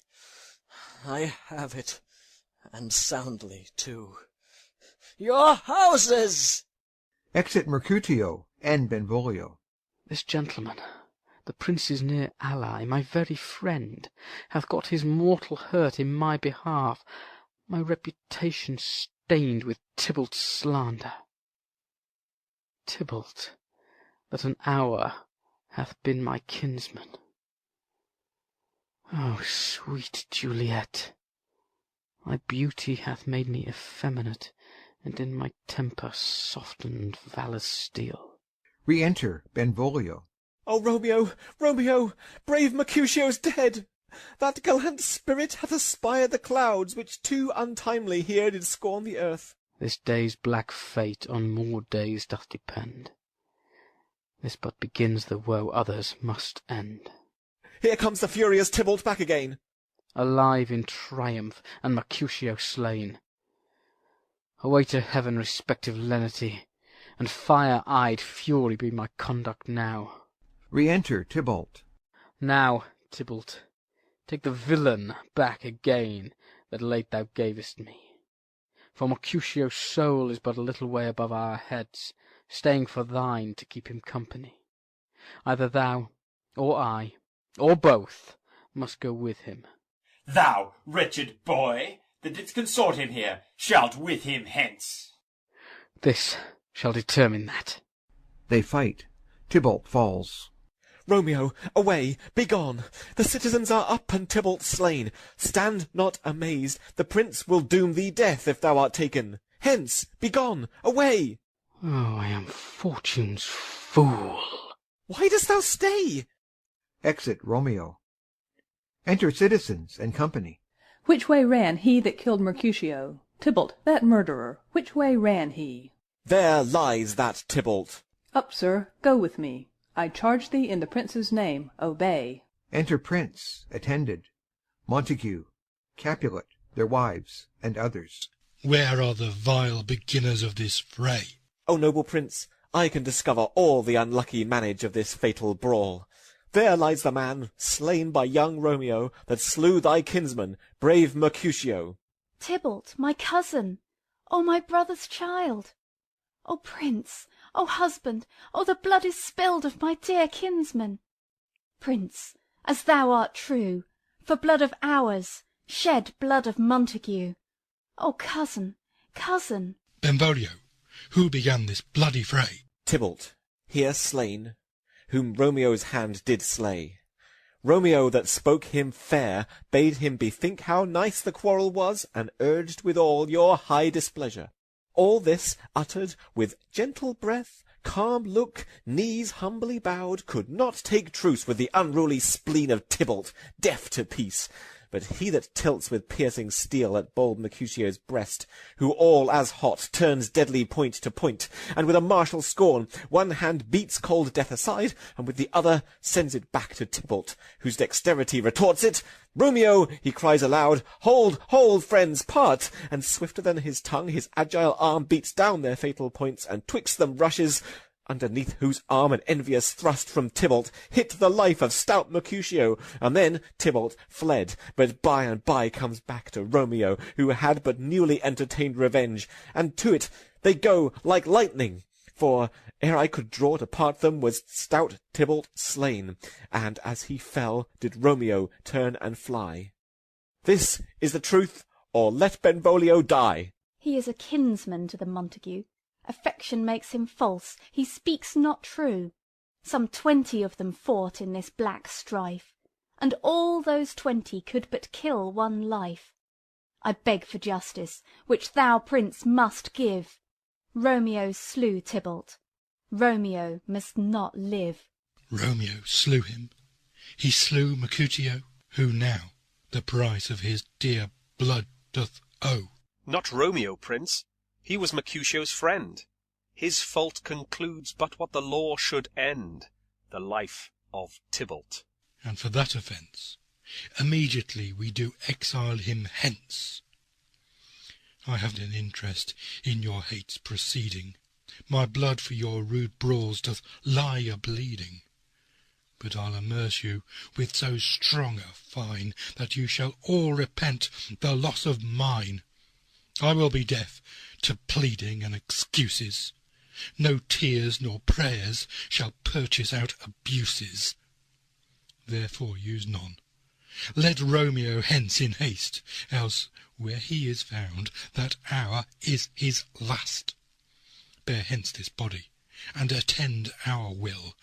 Mercy but murders, pardoning those that kill.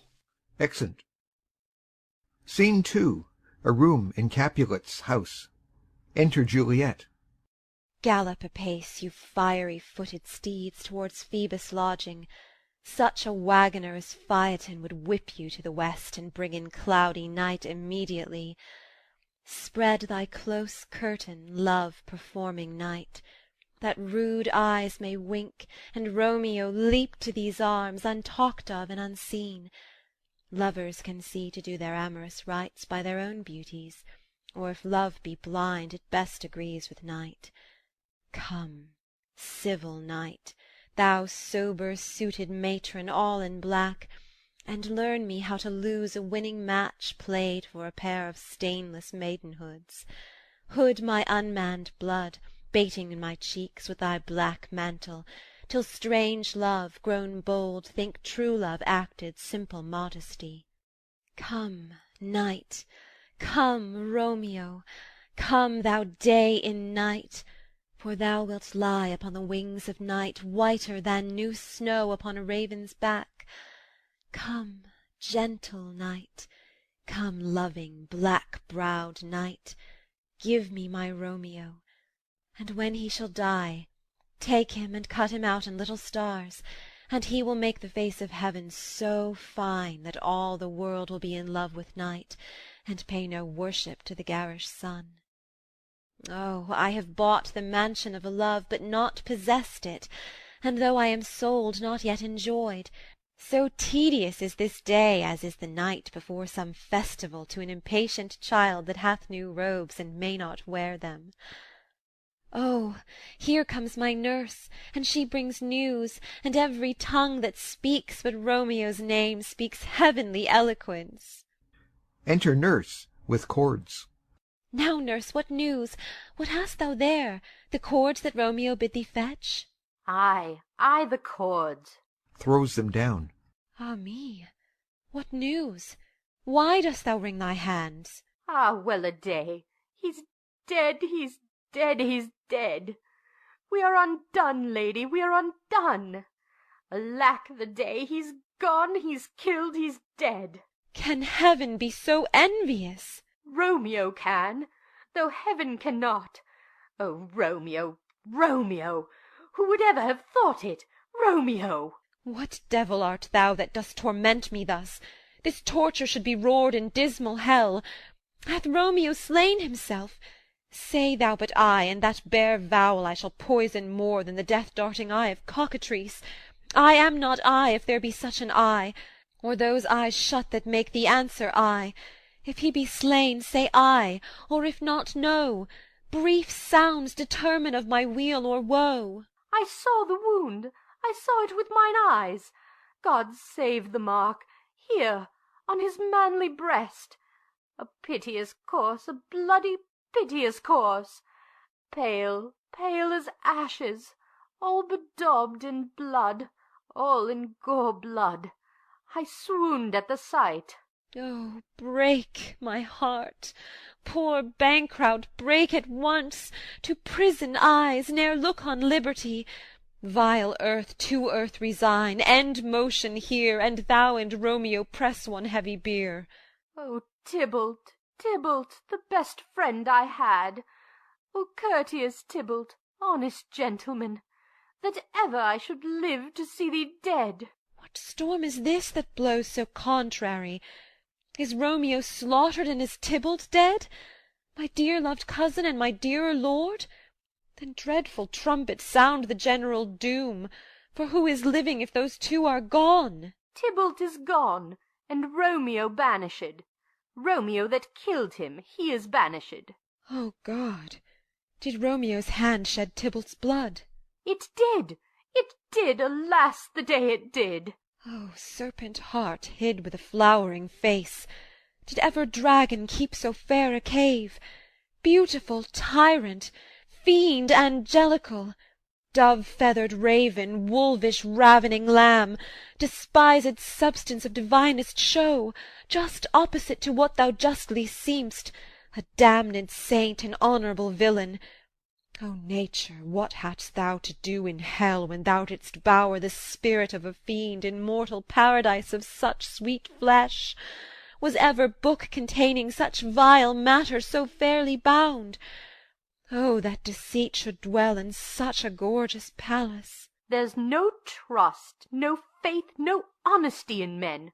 All perjured, all forsworn, all naught, all dissemblers. Ah, where is my man? Give me some aquavitae. These griefs, these woes, these sorrows make me old. Shame come to Romeo! Blistered be thy tongue for such a wish. He was not born to shame. Upon his brow shame is a shame to sit, for 'tis a throne where honour may be crowned, sole monarch of the universal earth. Oh, what a beast was I to chide at him! Will you speak well of him that killed your cousin? Shall I speak ill of him that is my husband? Ah, poor my lord, what tongue shall smooth thy name, when I, thy 3 hours' wife, have mangled it? But wherefore, villain, didst thou kill my cousin? That villain cousin would have killed my husband.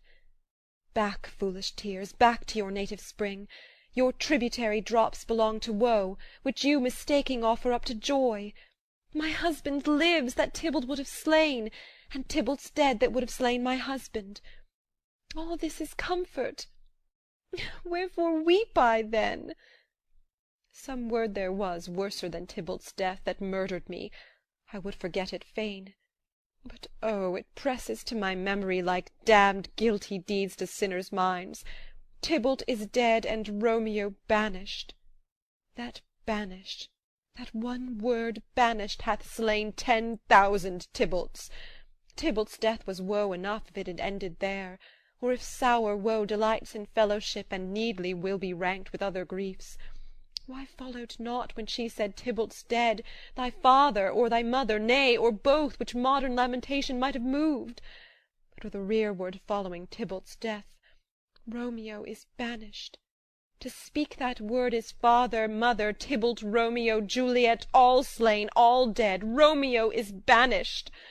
There is no end, no limit, measure, bound in that word's death. No words can that woe sound. Where is my father and mother, nurse? Weeping and wailing over Tybalt's corse. Will you go to them? I will bring you thither. Wash they his wounds with tears. Mine shall be spent when theirs are dry for Romeo's banishment. Take up those cords. Poor ropes, you are beguiled, both you and I, for Romeo is exiled.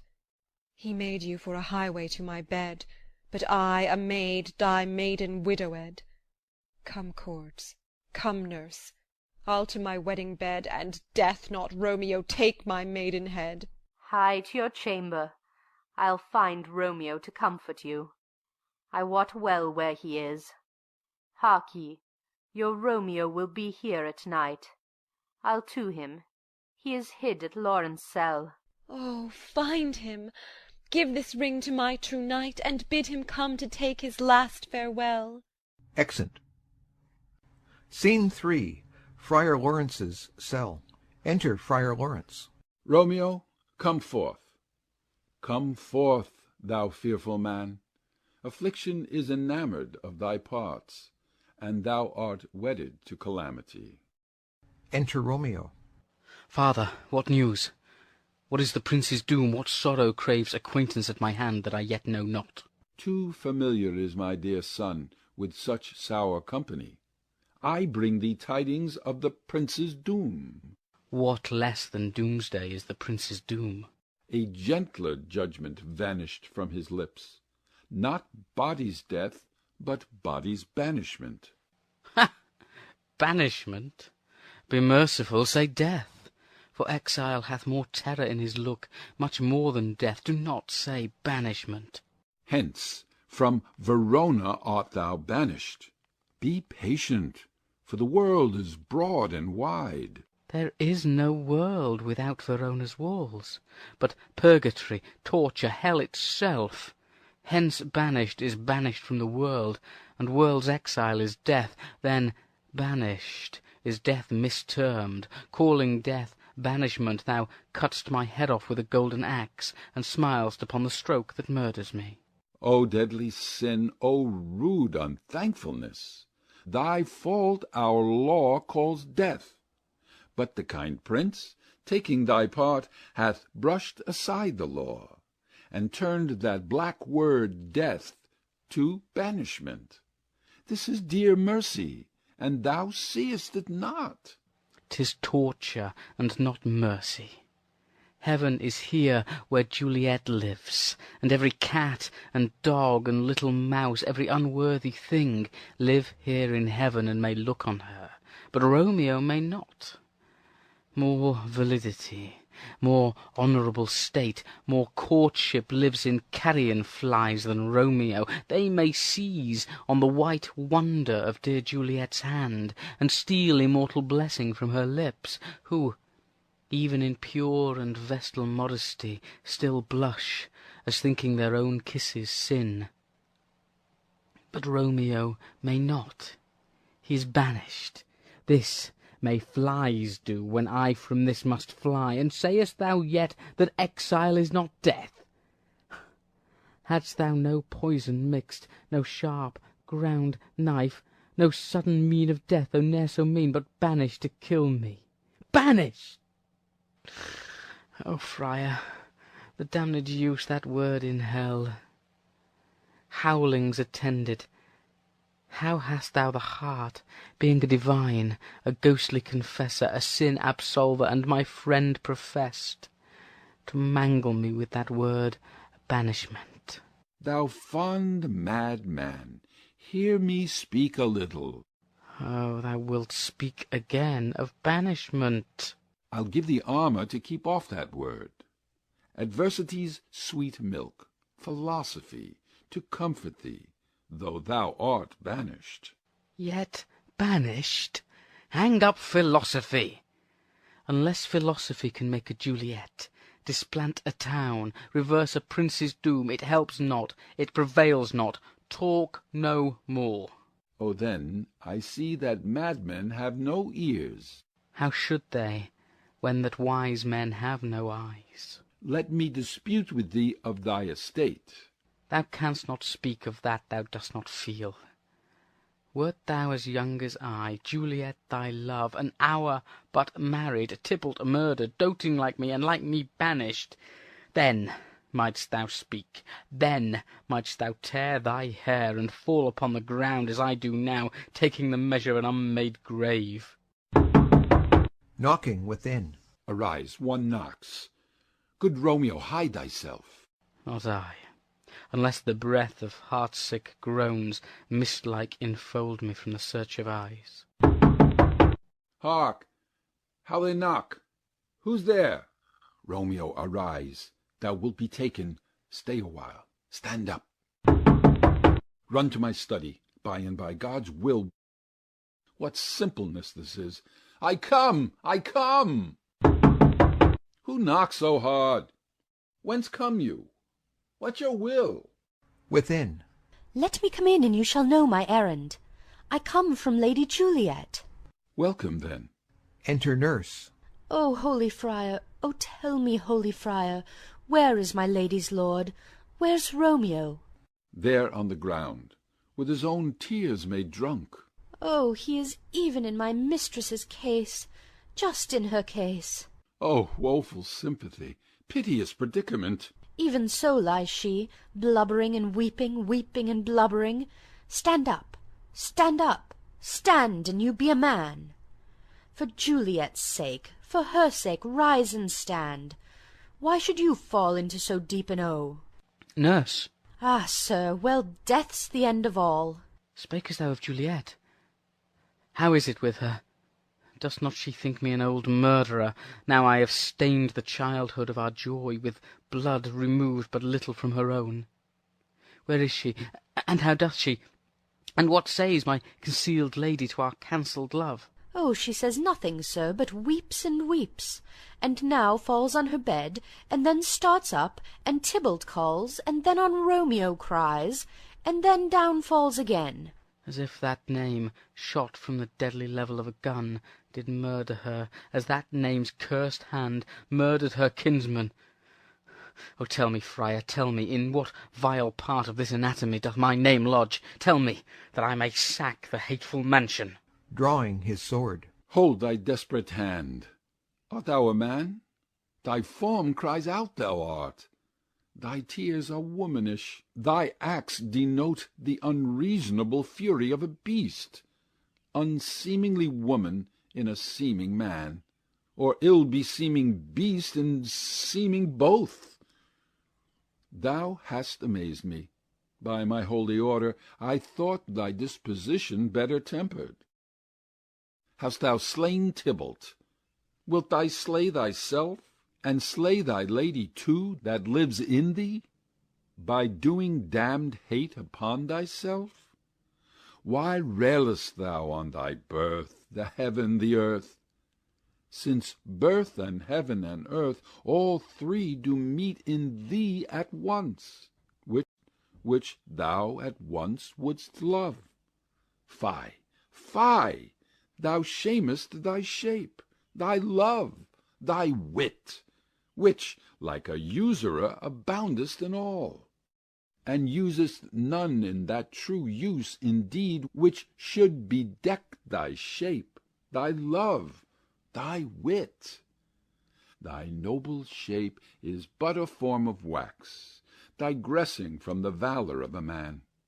Thy dear love sworn, but hollow perjury, killing that love which thou hast vowed to cherish. Thy wit, that ornament to shape and love, misshapen in the conduct of them both, like powder in a skilless soldier's flask, is set afire by thine own ignorance, and thou dismembered with thine own defence. What? Rouse thee, man. Thy Juliet is alive, for whose dear sake thou wast but lately dead. There art thou happy. Tybalt would kill thee, but thou slewest Tybalt. There art thou happy too. the law that threatened death becomes thy friend, and turns it to exile. There art thou happy. A pack of blessings lights upon thy back. Happiness courts thee in her best array. But, like a misbehaven and sullen wench, thou poutest upon the future and thy love. Take heed, for such die miserable. Go, get thee to thy love as was decreed. Ascend her chamber hence, and comfort her. But look, thou stay not till the watch be set, for then thou canst not pass to Mantua, where you shalt live till we can find a time to blaze your marriage, reconcile your friends, beg pardon of the prince, and call thee back with 200,000 times more joy than thou wentst forth in lamentation. Go before, nurse, commend me to thy lady, and bid her hasten all the house to bed, which heavy sorrow makes them apt unto. Romeo is coming. O Lord, I could have stayed here all the night to hear good counsel. Oh, what learning is! My lord, I'll tell my lady you will come. Do so, and bid my sweet prepare to chide. Here, sir, a ring she bid me give you, sir. Hie you, make haste, for it grows very late. Exit. How well my comfort is revived by this! Go hence, good knight, and here stands all your state. Either be gone before the watch is set, or by the break of day, disguised from hence, sojourn in Mantua. I'll find out your man, and he shall signify from time to time every good hap to you that chances here. Give me your hand. 'Tis late. Farewell. Good night. But that a joy past joy calls out on me, it were a grief so brief to part with thee. Farewell. Exeunt. Scene 4. A room in Capulet's house. Enter Capulet, Lady Capulet, and Paris. Things have fallen out, sir, so unluckily that we have had no time to move our daughter. Look you, she loved her kinsman Tybalt dearly, and so did I. Well, we were born to die. 'Tis very late. She'll not come down to-night. I promise you, but for your company, I would have been in bed an hour ago. These times of woe afford no tune to woo. Madam, good night. Commend me to your daughter. I will, and know her mind early to-morrow. To-night she's mewed up to her heaviness. Sir Paris, I will make a desperate tender of my child's love. I think she will be ruled in all respects by me. Nay, more, I doubt it not. Wife, go you to her ere you go to bed. Acquaint her here of my son Paris's love, and bid her, mark you me, on Wednesday next. But soft, what day is this? Monday, my lord. Monday. Ah, well, Wednesday is too soon. Thursday let it be. A Thursday, tell her. She shall be married to this noble earl. Will you be ready? Do you like this haste? We'll keep no great ado, a friend or two. For, hark you, Tybalt being slain so late, it may be thought we held him carelessly, being our kinsman, if we revel much. Therefore we'll have some 6 friends, and there an end. But what say you to Thursday? My lord, I would that Thursday were to-morrow. Well, get you gone. A Thursday be it then. Go you to Juliet ere you go to bed. Prepare her, wife, against this wedding day. Farewell, my lord. Light to my chamber, ho! Afore me, it is so very, very late that we may call it early by and by. Good night. Exeunt. Scene 5. An open gallery to Juliet's chamber, overlooking the garden. Enter Romeo and Juliet. Wilt thou be gone? It is not yet near day. It was the nightingale, and not the lark, that pierced the fearful hollow of thine ear. Nightly she sings on yond pomegranate tree. Believe me, love, it was the nightingale. It was the lark, the herald of the morn, no nightingale. Look, love, what envious streaks do lace the severing clouds in yonder east. Night's candles are burnt out, and jocund day stands tiptoe on the misty mountain tops. I must be gone and live, or stay and die. Yond light is not daylight, I know it, I. It is some meteor that the sun exhales to be to thee this night a torch-bearer, and light thee on the way to Mantua. Therefore stay yet, thou needst not to be gone. Let me be ta'en, let me be put to death. I am content, so thou wilt have it so. I'll say yon grey is not the morning's eye, 'tis but the pale reflex of Cynthia's brow, nor that is not the lark whose notes do beat the faulty heavens so high above our heads. I have more care to stay than will to go. Come, death, and welcome.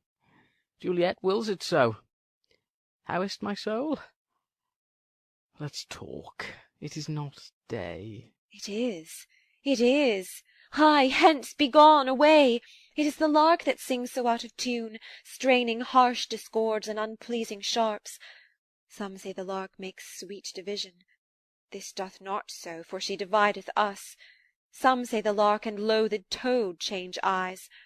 Oh, now I would they had changed voices too, since arm from arm that voice doth us affray, hunting thee hence with hunts up to the day. Oh, now be gone, more light and light it grows. More light and light, more dark and dark our woes. Enter Nurse. Madam! Nurse? Your lady mother is coming to your chamber. The day is broke. Be wary, look about. Exit. Then window let day in, and let life out. Farewell, farewell. One kiss, and I'll descend. Descends. Art thou gone so?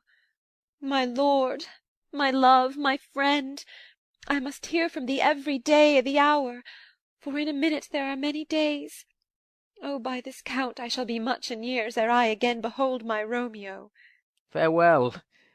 I will omit no opportunity that may convey my greetings, love, to thee. Oh, think'st thou we shall ever meet again? I doubt it not, and all these woes shall serve for sweet discourses in our time to come. Oh, God, I have an ill-divining soul. Methinks I see thee now thou art below, as one dead in the bottom of a tomb. Either my eyesight fails, or thou look'st pale. And trust me, love, in my eyes so do you. Dry sorrow drinks our blood. Adieu. Adieu. Exit below. Oh, Fortune, Fortune, all men call thee fickle. If thou art fickle, what dost thou with him that is renowned for faith? Be fickle, Fortune, for then I hope thou wilt not keep him long, but send him back. Within. Who, daughter, are you up? Who is't that calls? Is it my lady mother? Is she not down so late, or up so early? What unaccustomed cause procures her hither? Enter Lady Capulet. Why, how now, Juliet? Madam, I am not well. Evermore weeping for your cousin's death? What, wilt thou wash him from his grave with tears? And if thou couldst not make him live. Therefore have done. Some grief shows much of love, but much of grief shows still some want of wit. Yet let me weep for such a feeling loss. So shall you feel the loss, but not the friend which you weep for. Feeling so the loss, I cannot choose but ever weep the friend. Well, girl, thou weep'st not so much for his death, as that the villain lives which slaughtered him. What villain, madam? That same villain, Romeo. Villain and he be many miles asunder. God pardon him, I do, with all my heart, and yet no man like he doth grieve my heart. That is because the traitor murderer lives. Ay, madam, from the reach of these my hands. Would none but I might venge my cousin's death. We will have vengeance for it, fear thou not. Then weep no more. I'll send to one in Mantua, where that same banished runagate doth live. Shall give him such an unaccustomed dram, that he shall soon keep Tybalt company. and then, I hope, thou wilt be satisfied. Indeed, I never shall be satisfied with Romeo till I behold him dead. Is my poor heart so for a kinsman vexed? Madam, if you could find out but a man to bear a poison, I would temper it, that Romeo should, upon receipt thereof, soon sleep in quiet. Oh, how my heart abhors to hear him named, and cannot come to him, to wreak the love I bore my cousin Tybalt upon his body that hath slaughtered him. Find thou the means, and I'll find such a man. But now I'll tell thee joyful tidings, girl. And joy comes well in such a needy time. What are they, I beseech your ladyship? Well, well, thou hast a careful father, child, one who, to put thee from thy heaviness, hath sorted out a sudden day of joy, that thou expectest not, nor I looked out for. Madam, in happy time, what day is that? Marry, my child, early next Thursday morn, the gallant, young, and noble gentleman, the county Paris, at St. Peter's Church, shall happily make thee there a joyful bride. Now by St. Peter's Church, and Peter too, he shall not make me there a joyful bride. I wonder at this haste, that I must wed ere he that should be husband comes to woo.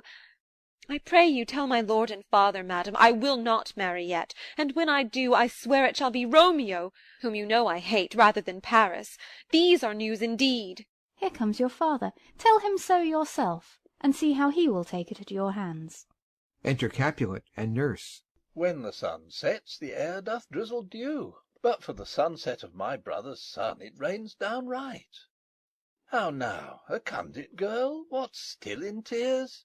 Evermore showering?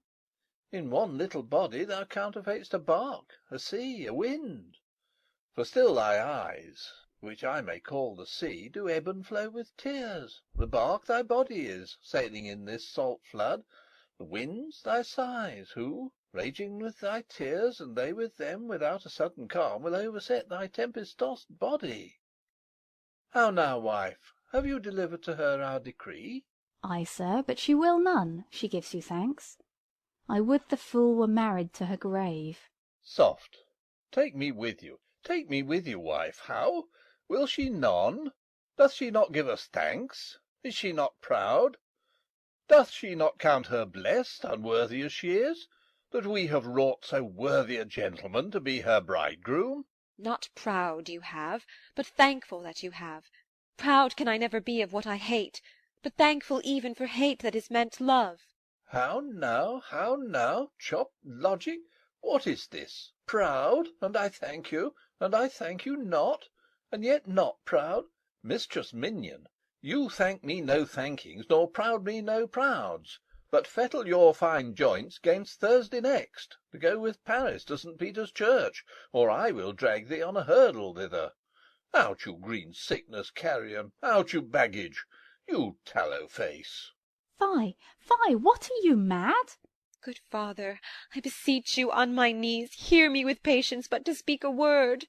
Hang thee, young baggage, disobedient wretch! I tell thee what, get thee to church o' Thursday, or never after look me in the face. Speak not, reply not, do not answer me. My fingers itch. Wife, we scarce thought us blessed that God had lent us but this only child, but now I see this one is one too much, and that we have a curse in having her. Out on her, Hilding. God in heaven bless her! You are to blame, my lord, to rate her so. And why, my Lady Wisdom? Hold your tongue. Good Prudence, smatter with your gossips. Go. I speak no treason. Oh, God ye goodden! May not one speak? Peace, you mumbling fool! Utter your gravity or a gossip's bowl, for here we need it not. You are too hot. God's bread, it makes me mad. Day, night, hour, time, tide, work, play, alone, in company, still my care hath been to have her matched. And having now provided a gentleman of noble parentage, of fair demeans, youthful, and nobly trained, stuffed, as they say, with honourable parts, proportioned as one's heart would wish a man. And then to have a wretched puling fool, a whining mammet in her fortune's tender, to answer, I'll not wed, I cannot love, I am too young, I pray you pardon me. But an you will not wed, I'll pardon you. Graze where you will, you shall not house with me. Look to't, think on't. I do not use to jest. Thursday is near. Lay hand on heart, advise, and you be mine. I'll give you to my friend. And you be not, hang, beg, starve, die i' the streets, for by my soul I'll ne'er acknowledge thee, nor what is mine shall never do thee good. Trust to't, bethink you, I'll not be forsworn. Exit. Is there no pity sitting in the clouds that sees into the bottom of my grief? O sweet my mother, cast me not away.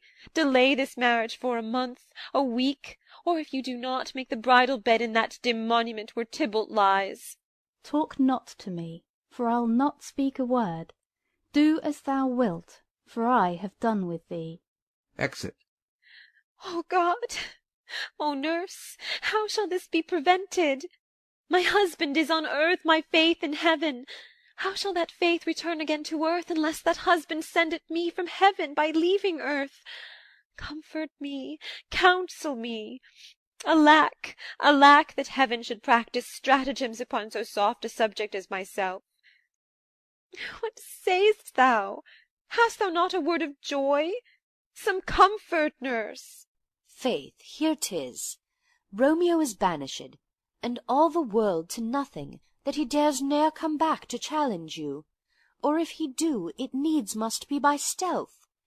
Then, since the case so stands as now it doth, I think it best you married with the county. Oh, he is a lovely gentleman. Romeo's a dish-clout to him.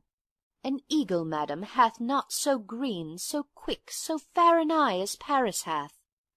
Beshrew my very heart, I think you are happy in this second match, for it excels your first. Or if it did not, your first is dead, or 'twere as good he were as living here, and you no use of him. Speak'st thou this from thy heart? And from my soul too, or else beshrew them both. Amen. What? Well, thou hast comforted me marvellous much. Go in, and tell my lady I am gone, having displeased my father to Lawrence's cell, to make confession and to be absolved. Marry, I will, and this is wisely done. Exit. Ancient damnation! O most wicked fiend! Is it more sin to wish me thus forsworn, or to dispraise my lord with that same tongue which she hath praised him with above compare so many thousand times? Go, counsellor, thou and my bosom henceforth shall be twain. I'll to the friar to know his remedy. If all else fail, myself have power to die. Exit. End of Act 3.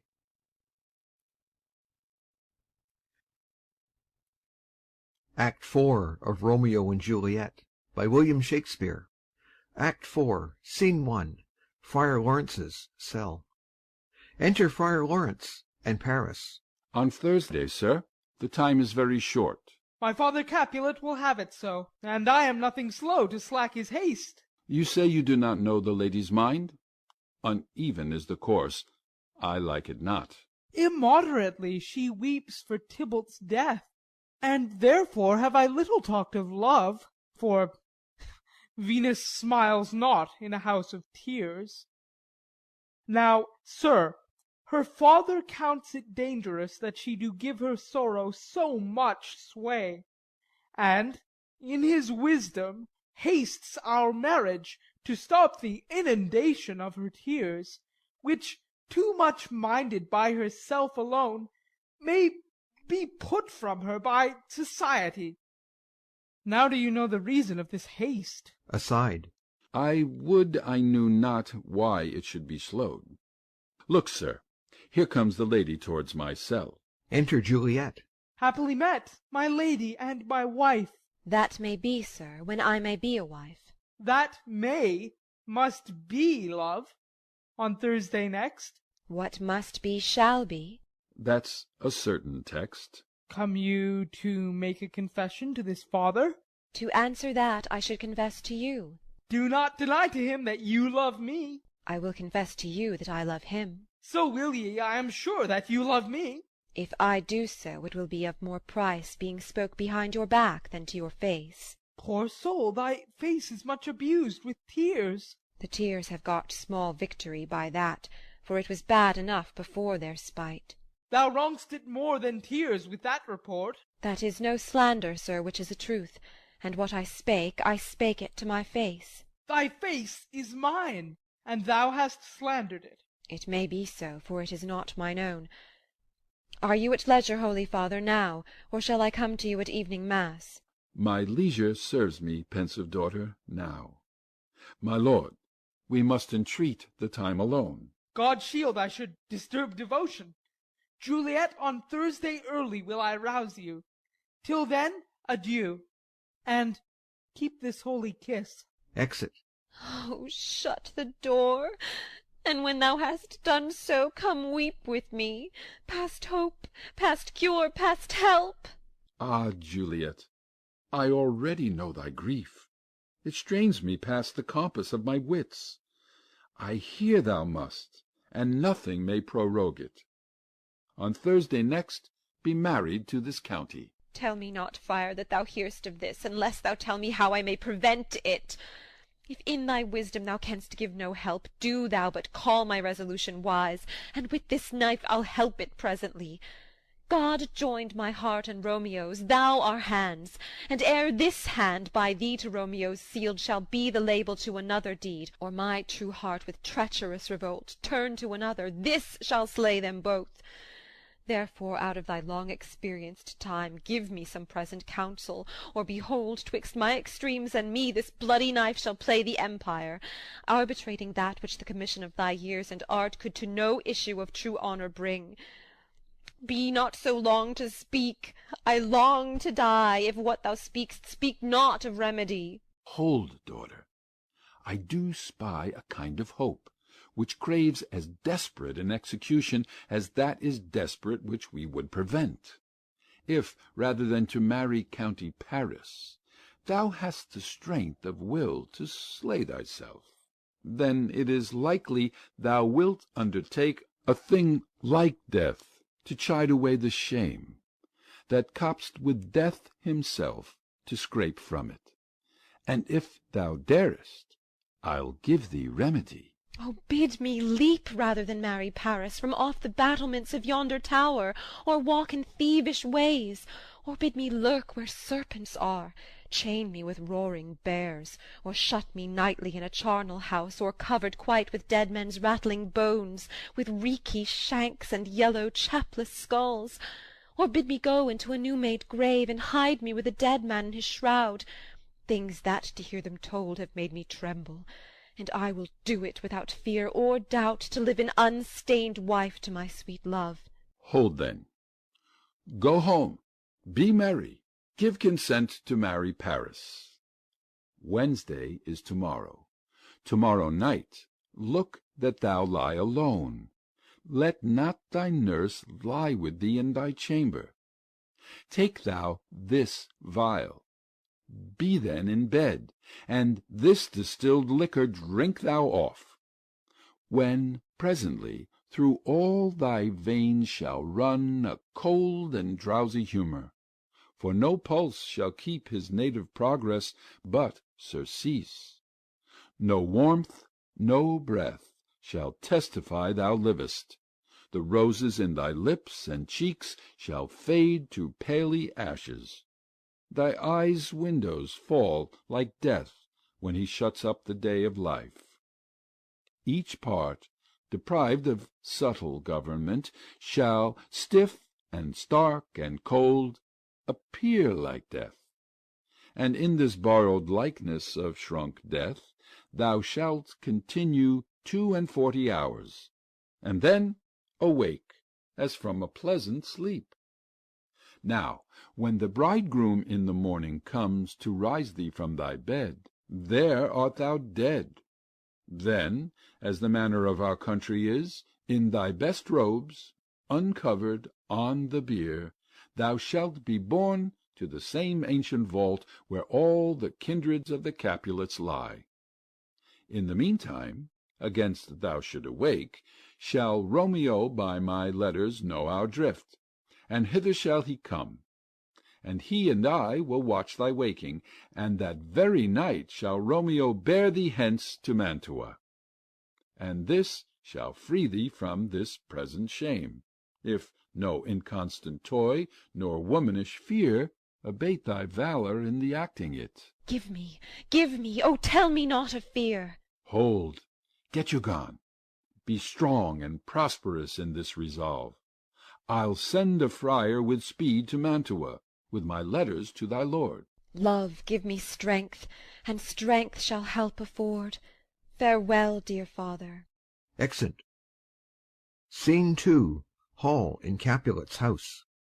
Enter Capulet, Lady Capulet, nurse, and servants. So many guests invite as here are writ. Exit first servant.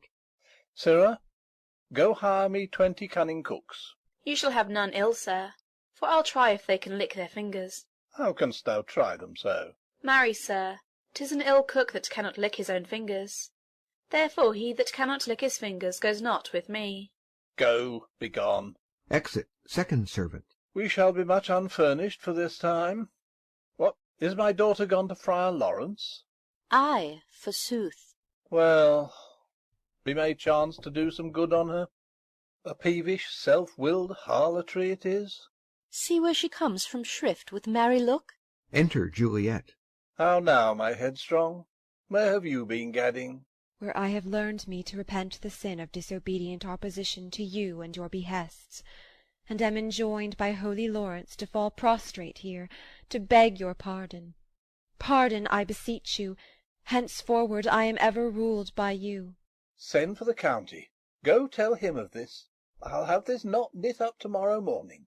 I met the youthful lord at Lawrence' cell, and gave him what becomed love I might, not stepping o'er the bounds of modesty. Why, I am glad on't. This is well. Stand up. This is as should be. Let me see the county. Ay, marry, go, I say, and fetch him hither. Now, fore God, this reverend holy friar, all our whole city is much bound to him. Nurse, will you go with me into my closet, to help me sort such needful ornaments as you think fit to furnish me to-morrow? No, not till Thursday. There is time enough. Go, nurse, go with her. We'll to church to-morrow. Exit Juliet and nurse. We shall be short in our provision.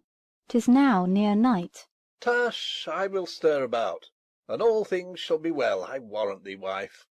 Go thou to Juliet, help to deck up her. I'll not to bed to-night. Let me alone, I'll play the housewife for this once. What? Oh, they are all forth. Well, I will walk myself to County Paris, to prepare him up. Against to-morrow my heart is wondrous light, since this same wayward girl is so reclaimed. Exit. Scene 3. Juliet's chamber. Enter Juliet and nurse. Ay, those attires are best. But, gentle nurse, I pray thee, leave me to myself to-night, for I have need of many orisons to move the heavens to smile upon my state, which well thou knowest is cross and full of sin. Enter Lady Capulet. What? Are you busy, ho? Need you my help? No, madam. We have called such necessaries as are behoveful for our state to-morrow. So please you, let me now be left alone, and let the nurse this night sit up with you, for I am sure you have your hands full all in this so sudden business. Good night. Get thee to bed and rest, for thou hast need. Exit Lady Capulet and nurse. Farewell. God knows when we shall meet again. I have a faint cold fear thrills through my veins that almost freezes up the heat of life. I'll call them back again to comfort me. Nurse! What should she do here? My dismal scene I needs must act alone. Come, vial. What if this mixture do not work at all? Shall I be married, then, to-morrow morning? No, no, this shall forbid it. Lie thou there. Laying down her dagger. What if it be a poison, which the friar subtly hath ministered to have me dead, lest in this marriage he should be dishonoured, because he married me before to Romeo? I fear it is. And yet methinks it should not, for he hath still been tried a holy man. I will not entertain so bad a thought. How if, when I am laid into the tomb, I wake before the time that Romeo come to redeem me? There's a fearful point. Shall I not then be stifled in the vault, to whose foul mouth no healthsome air breathes in, and there die strangled ere my Romeo comes? Or if I live, is it not very like the horrible conceit of death and night, together with the terror of the place, as in a vault, an ancient receptacle, where for this many 100 years the bones of all my buried ancestors are packed, where bloody Tybalt, yet but green in earth, lies festering in his shroud, where, as they say, at some hours in the night spirits resort? Alack, alack, is it not like that I, so early waking, what with loathsome smells and shrieks like mandrakes torn out of the earth, that living mortals hearing them run mad? Or if I wake, shall I not be distraught, environed with all these hideous fears, and madly play with my forefathers' joints, and pluck the mangled Tybalt from his shroud, and in this rage with some great kinsman's bone, as with a club, dash out my desperate brains? Oh, look! Methinks I see my cousin's ghost seeking out Romeo, that did spit his body upon a rapier's point. Stay, Tybalt, stay! Romeo, I come. This do I drink to thee. Throws herself on the bed. Scene 4. Hall in Capulet's house. Enter Lady Capulet and nurse. Hold, take these keys and fetch more spices, nurse. They call for dates and quinces in the pastry. Enter Capulet. Come, stir, stir, stir. The second cock hath crowed. The curfew bell hath rung. 'Tis 3 o'clock. Look to the baked meats, good Angelica. Spare not for cost. Go, you cart queen, go. Get you to bed. Faith, you'll be sick to-morrow for this night's watching. No, not a whit. What? I have watched ere now all night for lesser cause, and ne'er been sick. Ay, you have been a mouse hunt in your time, but I will watch you from such watching now.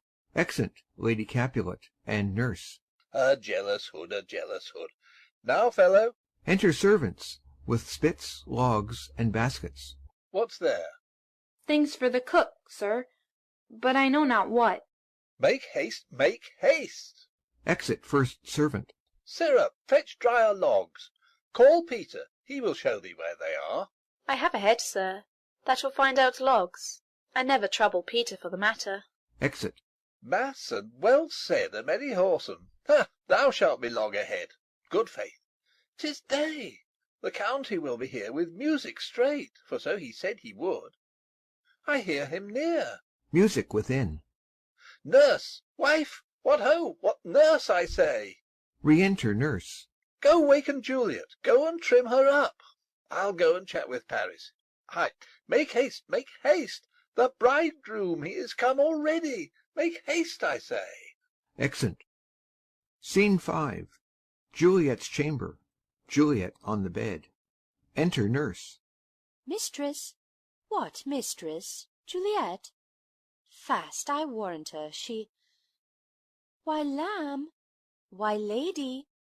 Fie, you slug-a-bed! Why, love, I say, madam, sweetheart! Why, bride! What, not a word? You take your pennyworths now, sleep for a week, for the next night, I warrant, the county Paris hath set up his rest, that you shall rest but little, God forgive me. Marry and amen! How sound is she asleep! I needs must wake her. Madam, madam, madam! Ay, let the county take you in your bed. He'll fright you up, i'faith, will it not be? What, dressed? And in your clothes? And down again? I must needs wake you. Lady, lady, lady! Alas! Alas! Help! Help! My lady's dead!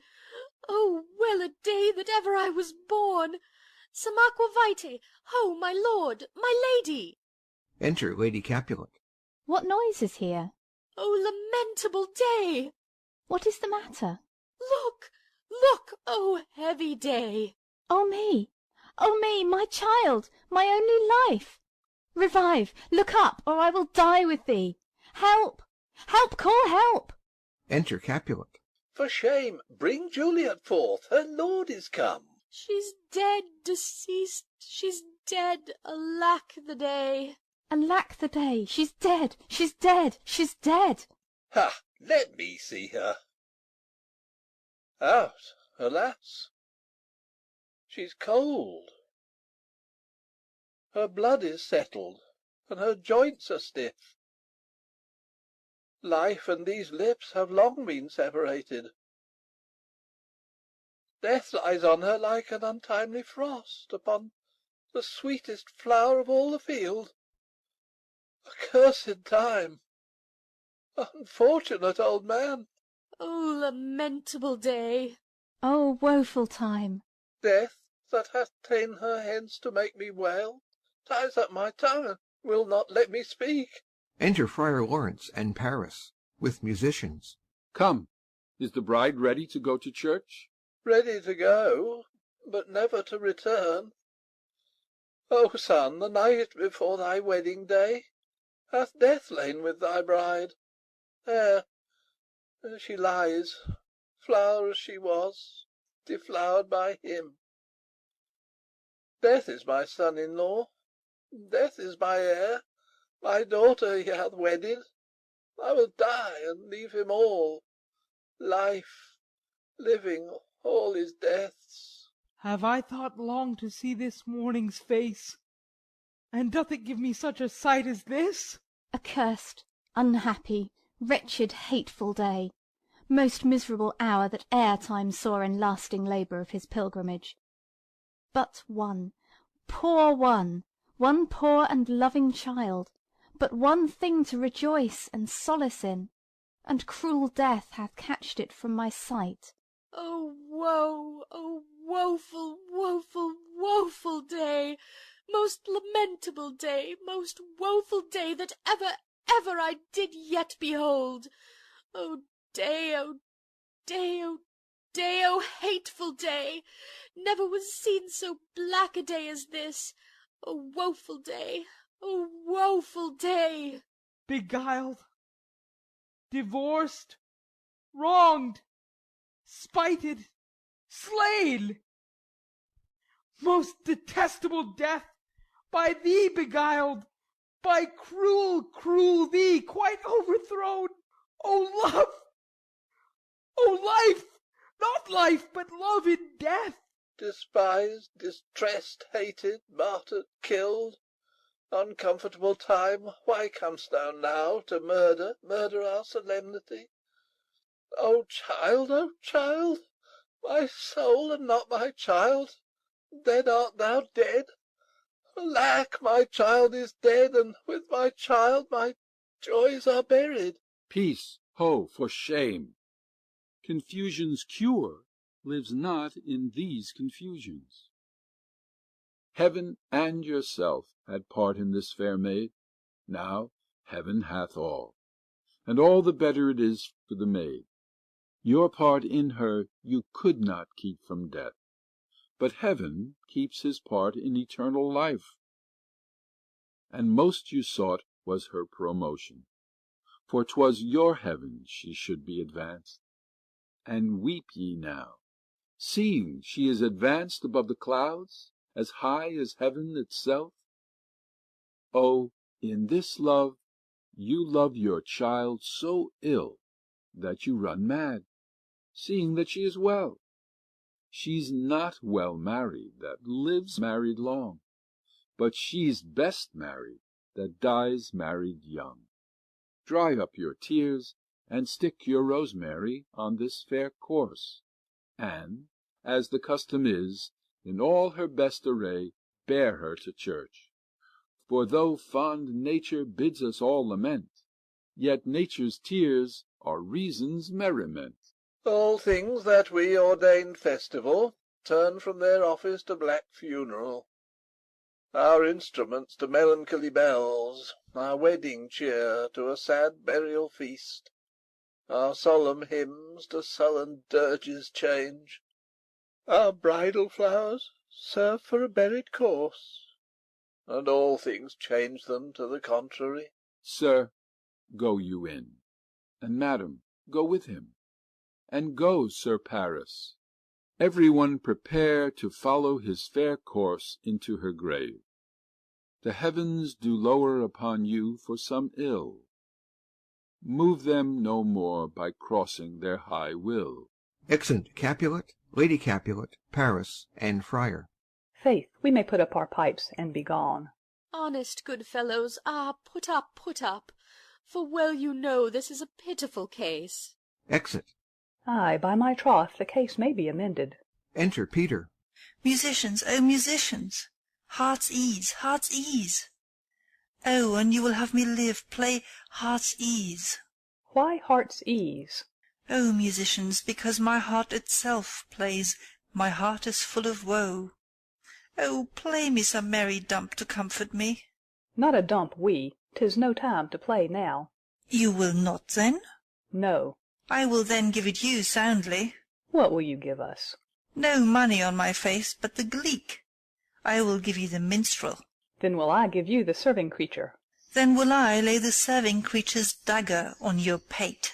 I will carry no crotches. I'll ray you, I'll far you. Do you note me? And you ray us and fa us, you note us. Pray you, put up your dagger, and put out your wit. Then have at you with my wit. I will dry beat you with an iron wit, and put up my iron dagger. Answer me like men. When griping grief the heart doth wound, and doleful dumps the mind oppress, then music with her silver sound. Why silver sound? Why music with her silver sound? What say you, Simon Catling? Marry, sir, because silver hath a sweet sound. Pretty. What say you, Hugh Rebeck? I say silver sound, because musicians sound for silver. Pretty too. What say you, James Soundpost?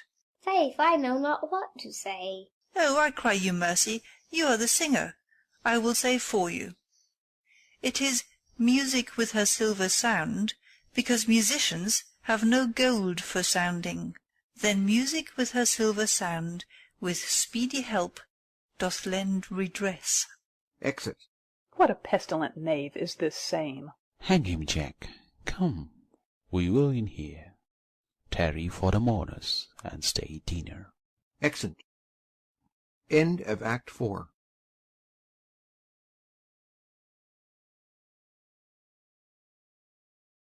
Act 5 of Romeo and Juliet by William Shakespeare. Act 5, Scene 1.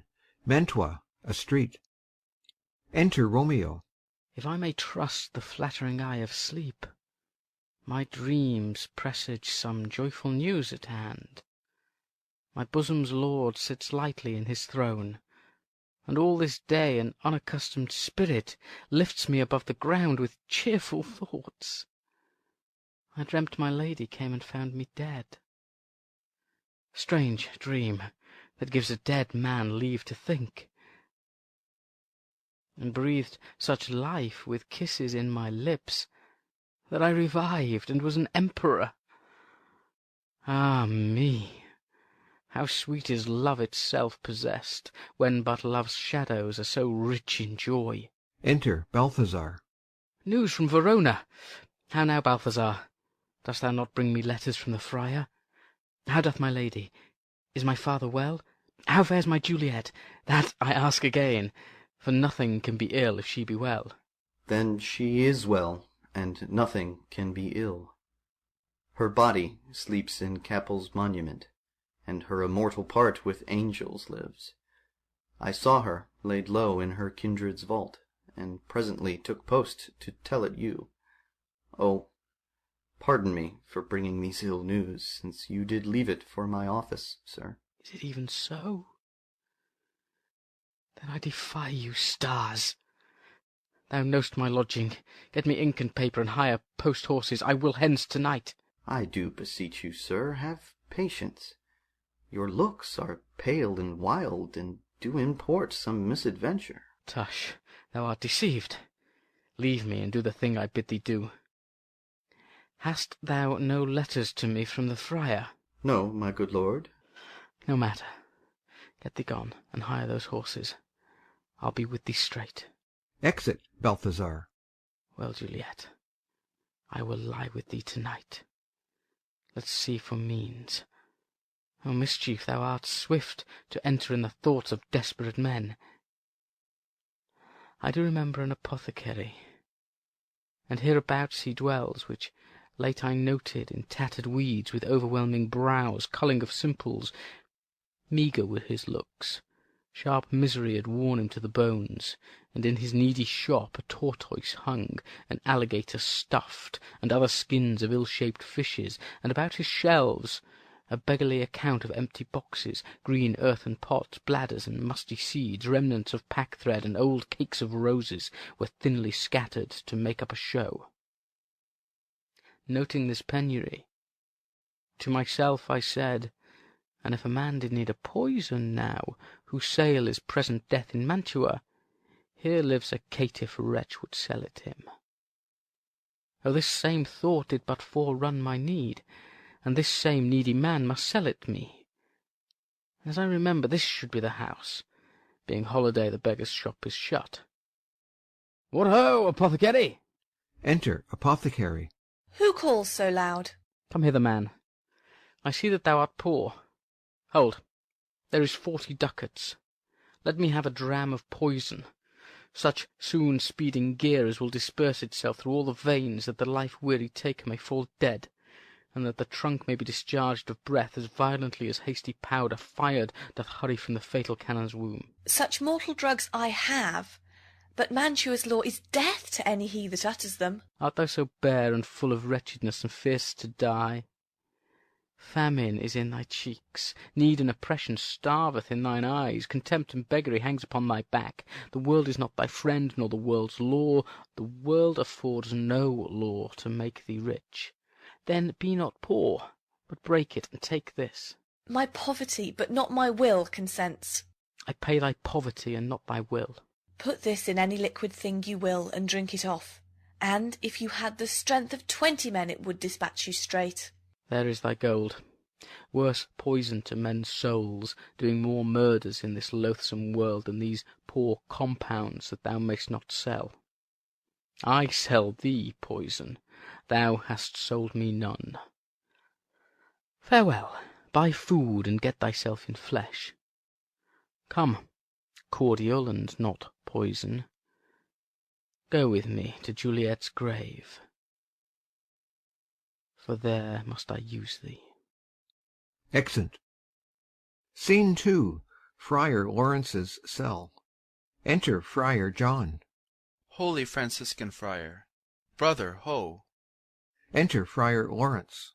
This same voice be the voice of Friar John, welcome from Mantua. What says Romeo? Or, if his mind be writ, give me his letter. Going to find a barefoot brother out, one of our order, to associate me, here in the city visiting the sick, and finding him, the searchers of the town, suspecting that we both were in a house where the infectious pestilence did reign, sealed up the doors, and would not let us forth, so that my speed to Mantua was there stayed. Who bare my letter then to Romeo? I could not send it. Here it is again. Nor get a messenger to bring it thee, so fearful were they of infection. Unhappy fortune! By my brotherhood, the letter was not nice, but full of charge of dear import, and the neglecting it may do much danger. Friar John, go hence, get me an iron crow, and bring it straight unto my cell. Brother, I'll go and bring it thee. Exit. Now must I to the monument alone. Within this 3 hours will fair Juliet wake. She will beshrew me much that Romeo hath had no notice of these accidents. But I will write again to Mantua, and keep her at my cell till Romeo come. Poor living corse, closed in a dead man's tomb. Exit. Scene 3. A churchyard. In it a monument belonging to the Capulets. Enter Paris and his page, bearing flowers and a torch. Give me thy torch, boy. Hence, and stand aloof. Yet put it out, for I would not be seen. Under yond yew tree lay thee all along, holding thine ear close to the hollow ground. so shall no foot upon the churchyard tread, being loose, unfirm with digging up of graves. But thou shalt hear it. Whistle then to me, as signal that thou hear'st something approach. Give me those flowers. Do as I bid thee. Go! Aside. I am almost afraid to stand alone here in the churchyard, yet I will adventure. Retires. Sweet flower, with flowers thy bridal bed I strew. O woe! Thy canopy is dust and stones, with which sweet water nightly will I dew, or wanting that, with tears distilled by moans. The obsequies that I for thee will keep nightly shall be to strew thy grave and weep. The page whistles. The boy gives warning something doth approach. What cursed foot wanders this way tonight, to cross my obsequies and true love's right? What, with a torch? Muffle me, knight, awhile. Retires. Enter Romeo and Balthazar with a torch, mattock, and crowbar. Give me that mattock and the wrenching iron. Hold, take this letter. Early in the morning see thou deliver it to my lord and father. Give me the light. Upon thy life I charge thee, whate'er thou hear'st or seest, stand all aloof, and do not interrupt me in my course. Why I descend into this bed of death is partly to behold my lady's face, but chiefly to take thence from her dead finger a precious ring, a ring that I must use in dear employment. Therefore hence be gone. But if thou, jealous, dost return to pry in what I further shall intend to do, by heaven, I will tear thee joint by joint, and strew this hungry churchyard with thy limbs. The time and my intents are savage wild, more fierce and more inexorable far than empty tigers or the roaring sea. I will be gone, sir, and not trouble you. So shalt thou show me friendship. Take thou that, live and be prosperous, and farewell, good fellow. For all this the same, I'll hide me hereabout. His looks I fear, and his intents I doubt. Retires. Thou detestable Moor, thou womb of death, gorged with the dearest morsel of the earth, thus I enforce thy rotten jaws to open. Breaking open the door of the monument. And in despite I'll cram thee with more food. That is that banished haughty Montague that murdered my love's cousin, with which grief, it is supposed, the fair creature died. And here is come to do some villainous shame to the dead bodies. I will apprehend him. Advances. Stop thy unhallowed toil, vile Montague. Can vengeance be pursued further than death? Condemned villain, I do apprehend thee. Obey and go with me, for thou must die. I must indeed, and therefore came I hither. Good, gentle youth, tempt not a desperate man. Fly hence and leave me. Think upon these gone. Let them affright thee. I beseech thee, youth, put not another sin upon my head by urging me to fury. Oh, be gone! By heaven, I love thee better than myself, for I come hither armed against myself. Stay not, be gone, live, and hereafter say, a madman's mercy bid thee run away. I do defy thy conjurations, and apprehend thee for a felon here. Wilt thou provoke me? Then have at thee, boy. They fight. O Lord, they fight. I will go call the watch. Exit. Oh, I am slain. Falls. If thou be merciful, open the tomb. Lay me with Juliet. Dies. In faith I will. Let me peruse this face. Oh, Mercutio's kinsman, noble county Paris. What said my man? when my betossed soul did not attend him as we rode. I think he told me Paris should have married Juliet. Said he not so? Or did I dream it so? Or am I mad, hearing him talk of Juliet, to think it was so? Oh, give me thy hand, one writ with me in sour misfortune's book. I'll bury thee in a triumphant grave. A grave? Oh no, a lanthorn slaughtered youth. For here lies Juliet, and her beauty makes this vault a feasting presence full of light. Death, lie thou there by a dead man interred. Laying Paris in the monument. How oft, when men are at the point of death, have they been merry, which their keepers call a lightning before death. Oh, how may I call this a lightning? Oh, my love, my wife,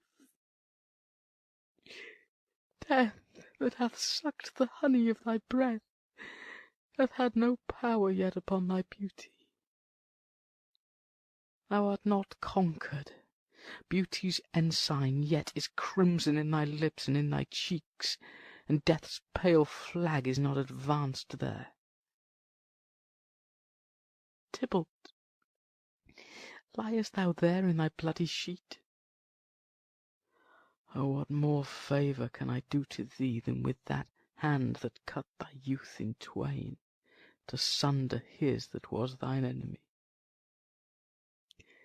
Forgive me, cousin. Ah, dear Juliet, why art thou yet so fair? Shall I believe that unsubstantial death is amorous, and that the lean abhorred monster keeps thee here in dark to be his paramour?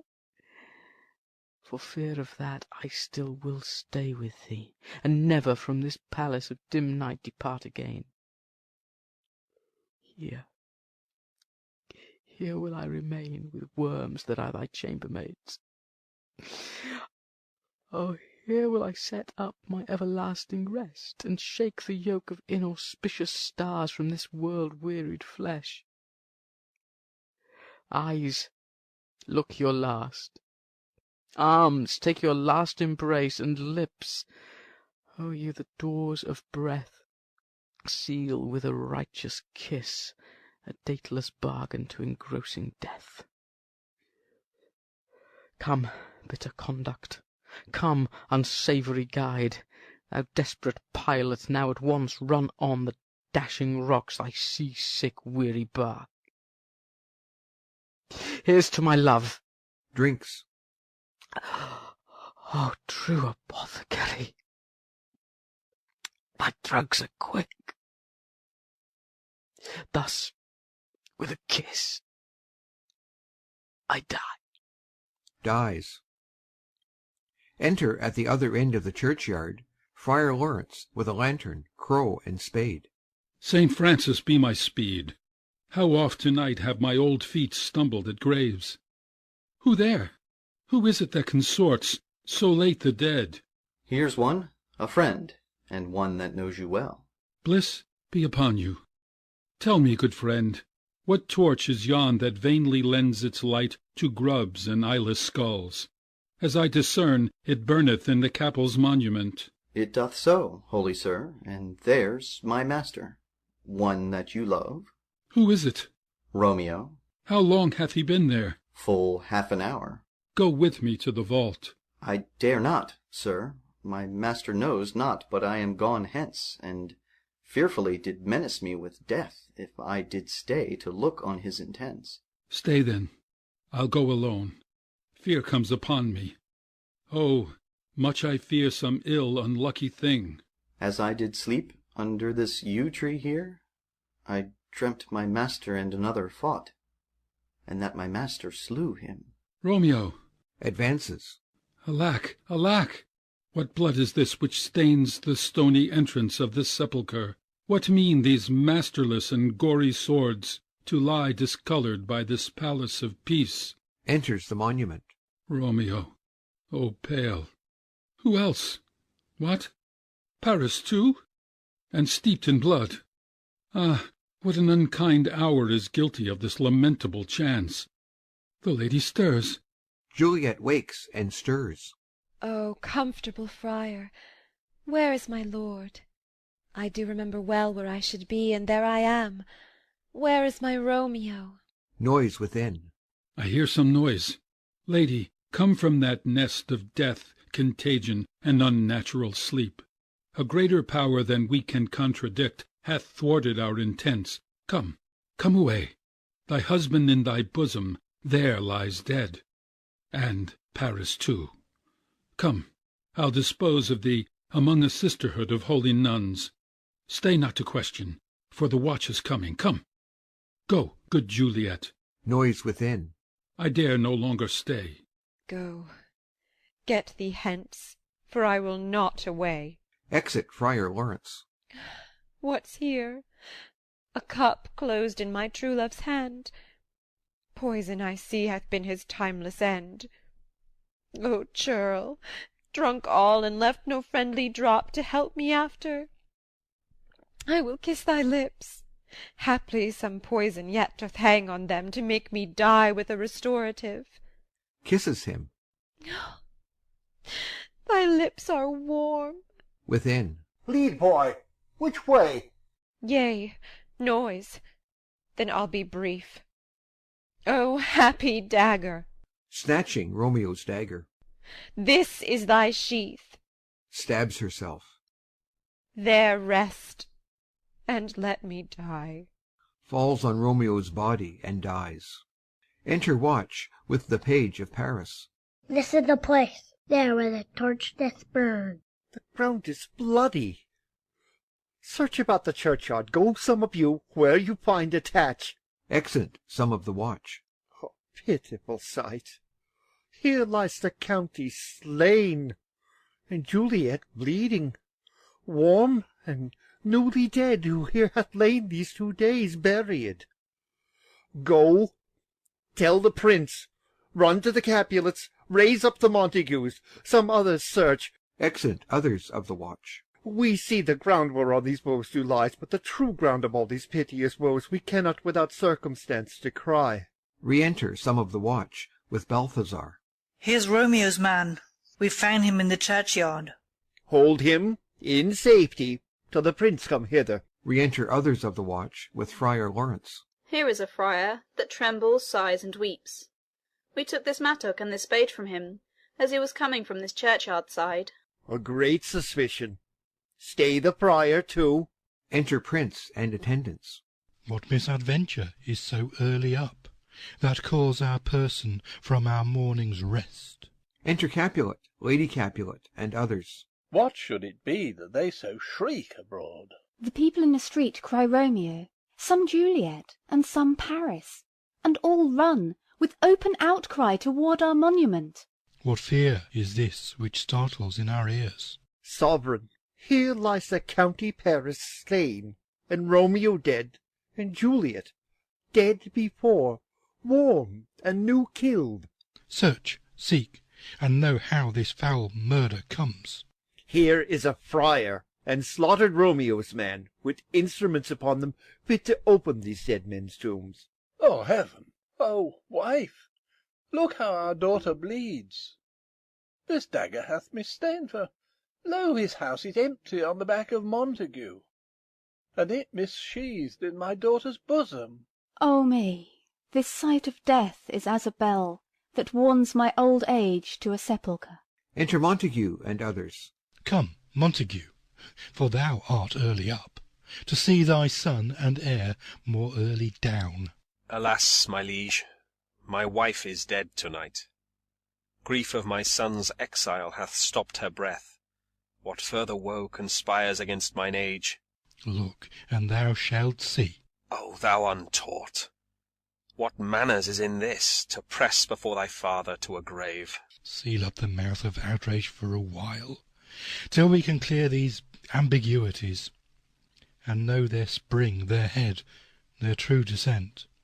And then will I be general of your woes, and lead you even to death. Meantime, forbear, and let mischance be slave to patience, bring forth the parties of suspicion. I am the greatest, able to do least, yet most suspected, as the time and place doth make against me, of this direful murder. And here I stand, both to impeach and purge myself condemned, and myself excused. Then say at once what thou dost know in this. I will be brief, for my short date of breath is not so long as is a tedious tale. Romeo, there dead, was husband to that Juliet, and she there dead, that Romeo's faithful wife. I married them, and their stolen marriage day was Tybalt's doomsday, whose ultimate death banished the new-made bridegroom from this city, for whom, and not for Tybalt, Juliet pined. You, to remove that siege of grief from her, betrothed, and would have married her perforce to county Paris. Then she comes to me, and with wild looks bid me devise some means to rid her of this second marriage, or in my cell there would she kill herself. Then gave her I, so tutored by my art, a sleeping potion, which so took effect as I intended, for it wrought on her the form of death. Meantime I writ to Romeo that he should hither come as this dire night, to help to take her from her borrowed grave, being the time the potion's force should cease. But he who bore my letter, Friar John, was stayed by accident, and yesternight returned my letter back. Then all alone, at the prefixed hour of her waking, came I to take her from her kindred's vault, meaning to keep her closely at my cell, till I conveniently could send to Romeo. And when I came, some minute ere the time of her waking, here untimely lay the noble Paris, and true Romeo dead. She awakes, and I entreat her, come forth, and bear this work of heaven with patience. And then a noise did scare me from the tomb, and she too, desperate, would not go with me, but as it seems, did violence on herself. All this I know, and to the marriage her nurse is privy. And if aught in this miscarried by my fault, let my own life be sacrificed, some hour before his time, unto the rigour of severest law. We still have known thee for a holy man. Where's Romeo's man? What can he say in this? I brought my master news of Juliet's death, and then in post he came from Mantua to this same place, to this same monument.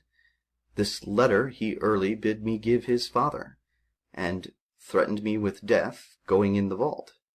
I departed not, and left him there. Give me the letter. I will look on it. Where is the county's page that raised the watch? Sirrah, what made your master in this place? He came with flowers to strew his lady's grave, and bid me stand aloof, and so I did. Anon comes one with light to ope the tomb, and by my master drew on him. And then I ran away to call the watch. This letter doth make good the friar's words, their course of love, the tidings of her death.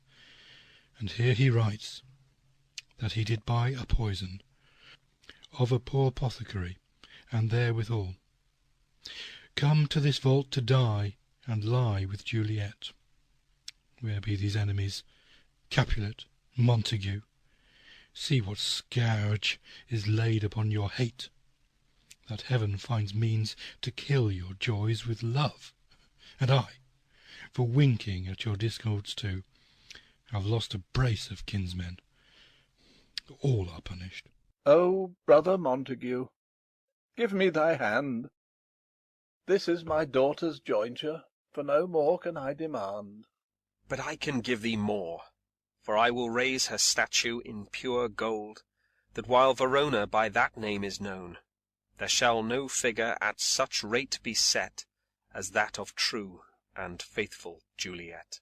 As rich shall Romeo's by his ladies lie, poor sacrifices of our enmity. A glooming peace this morning with it brings.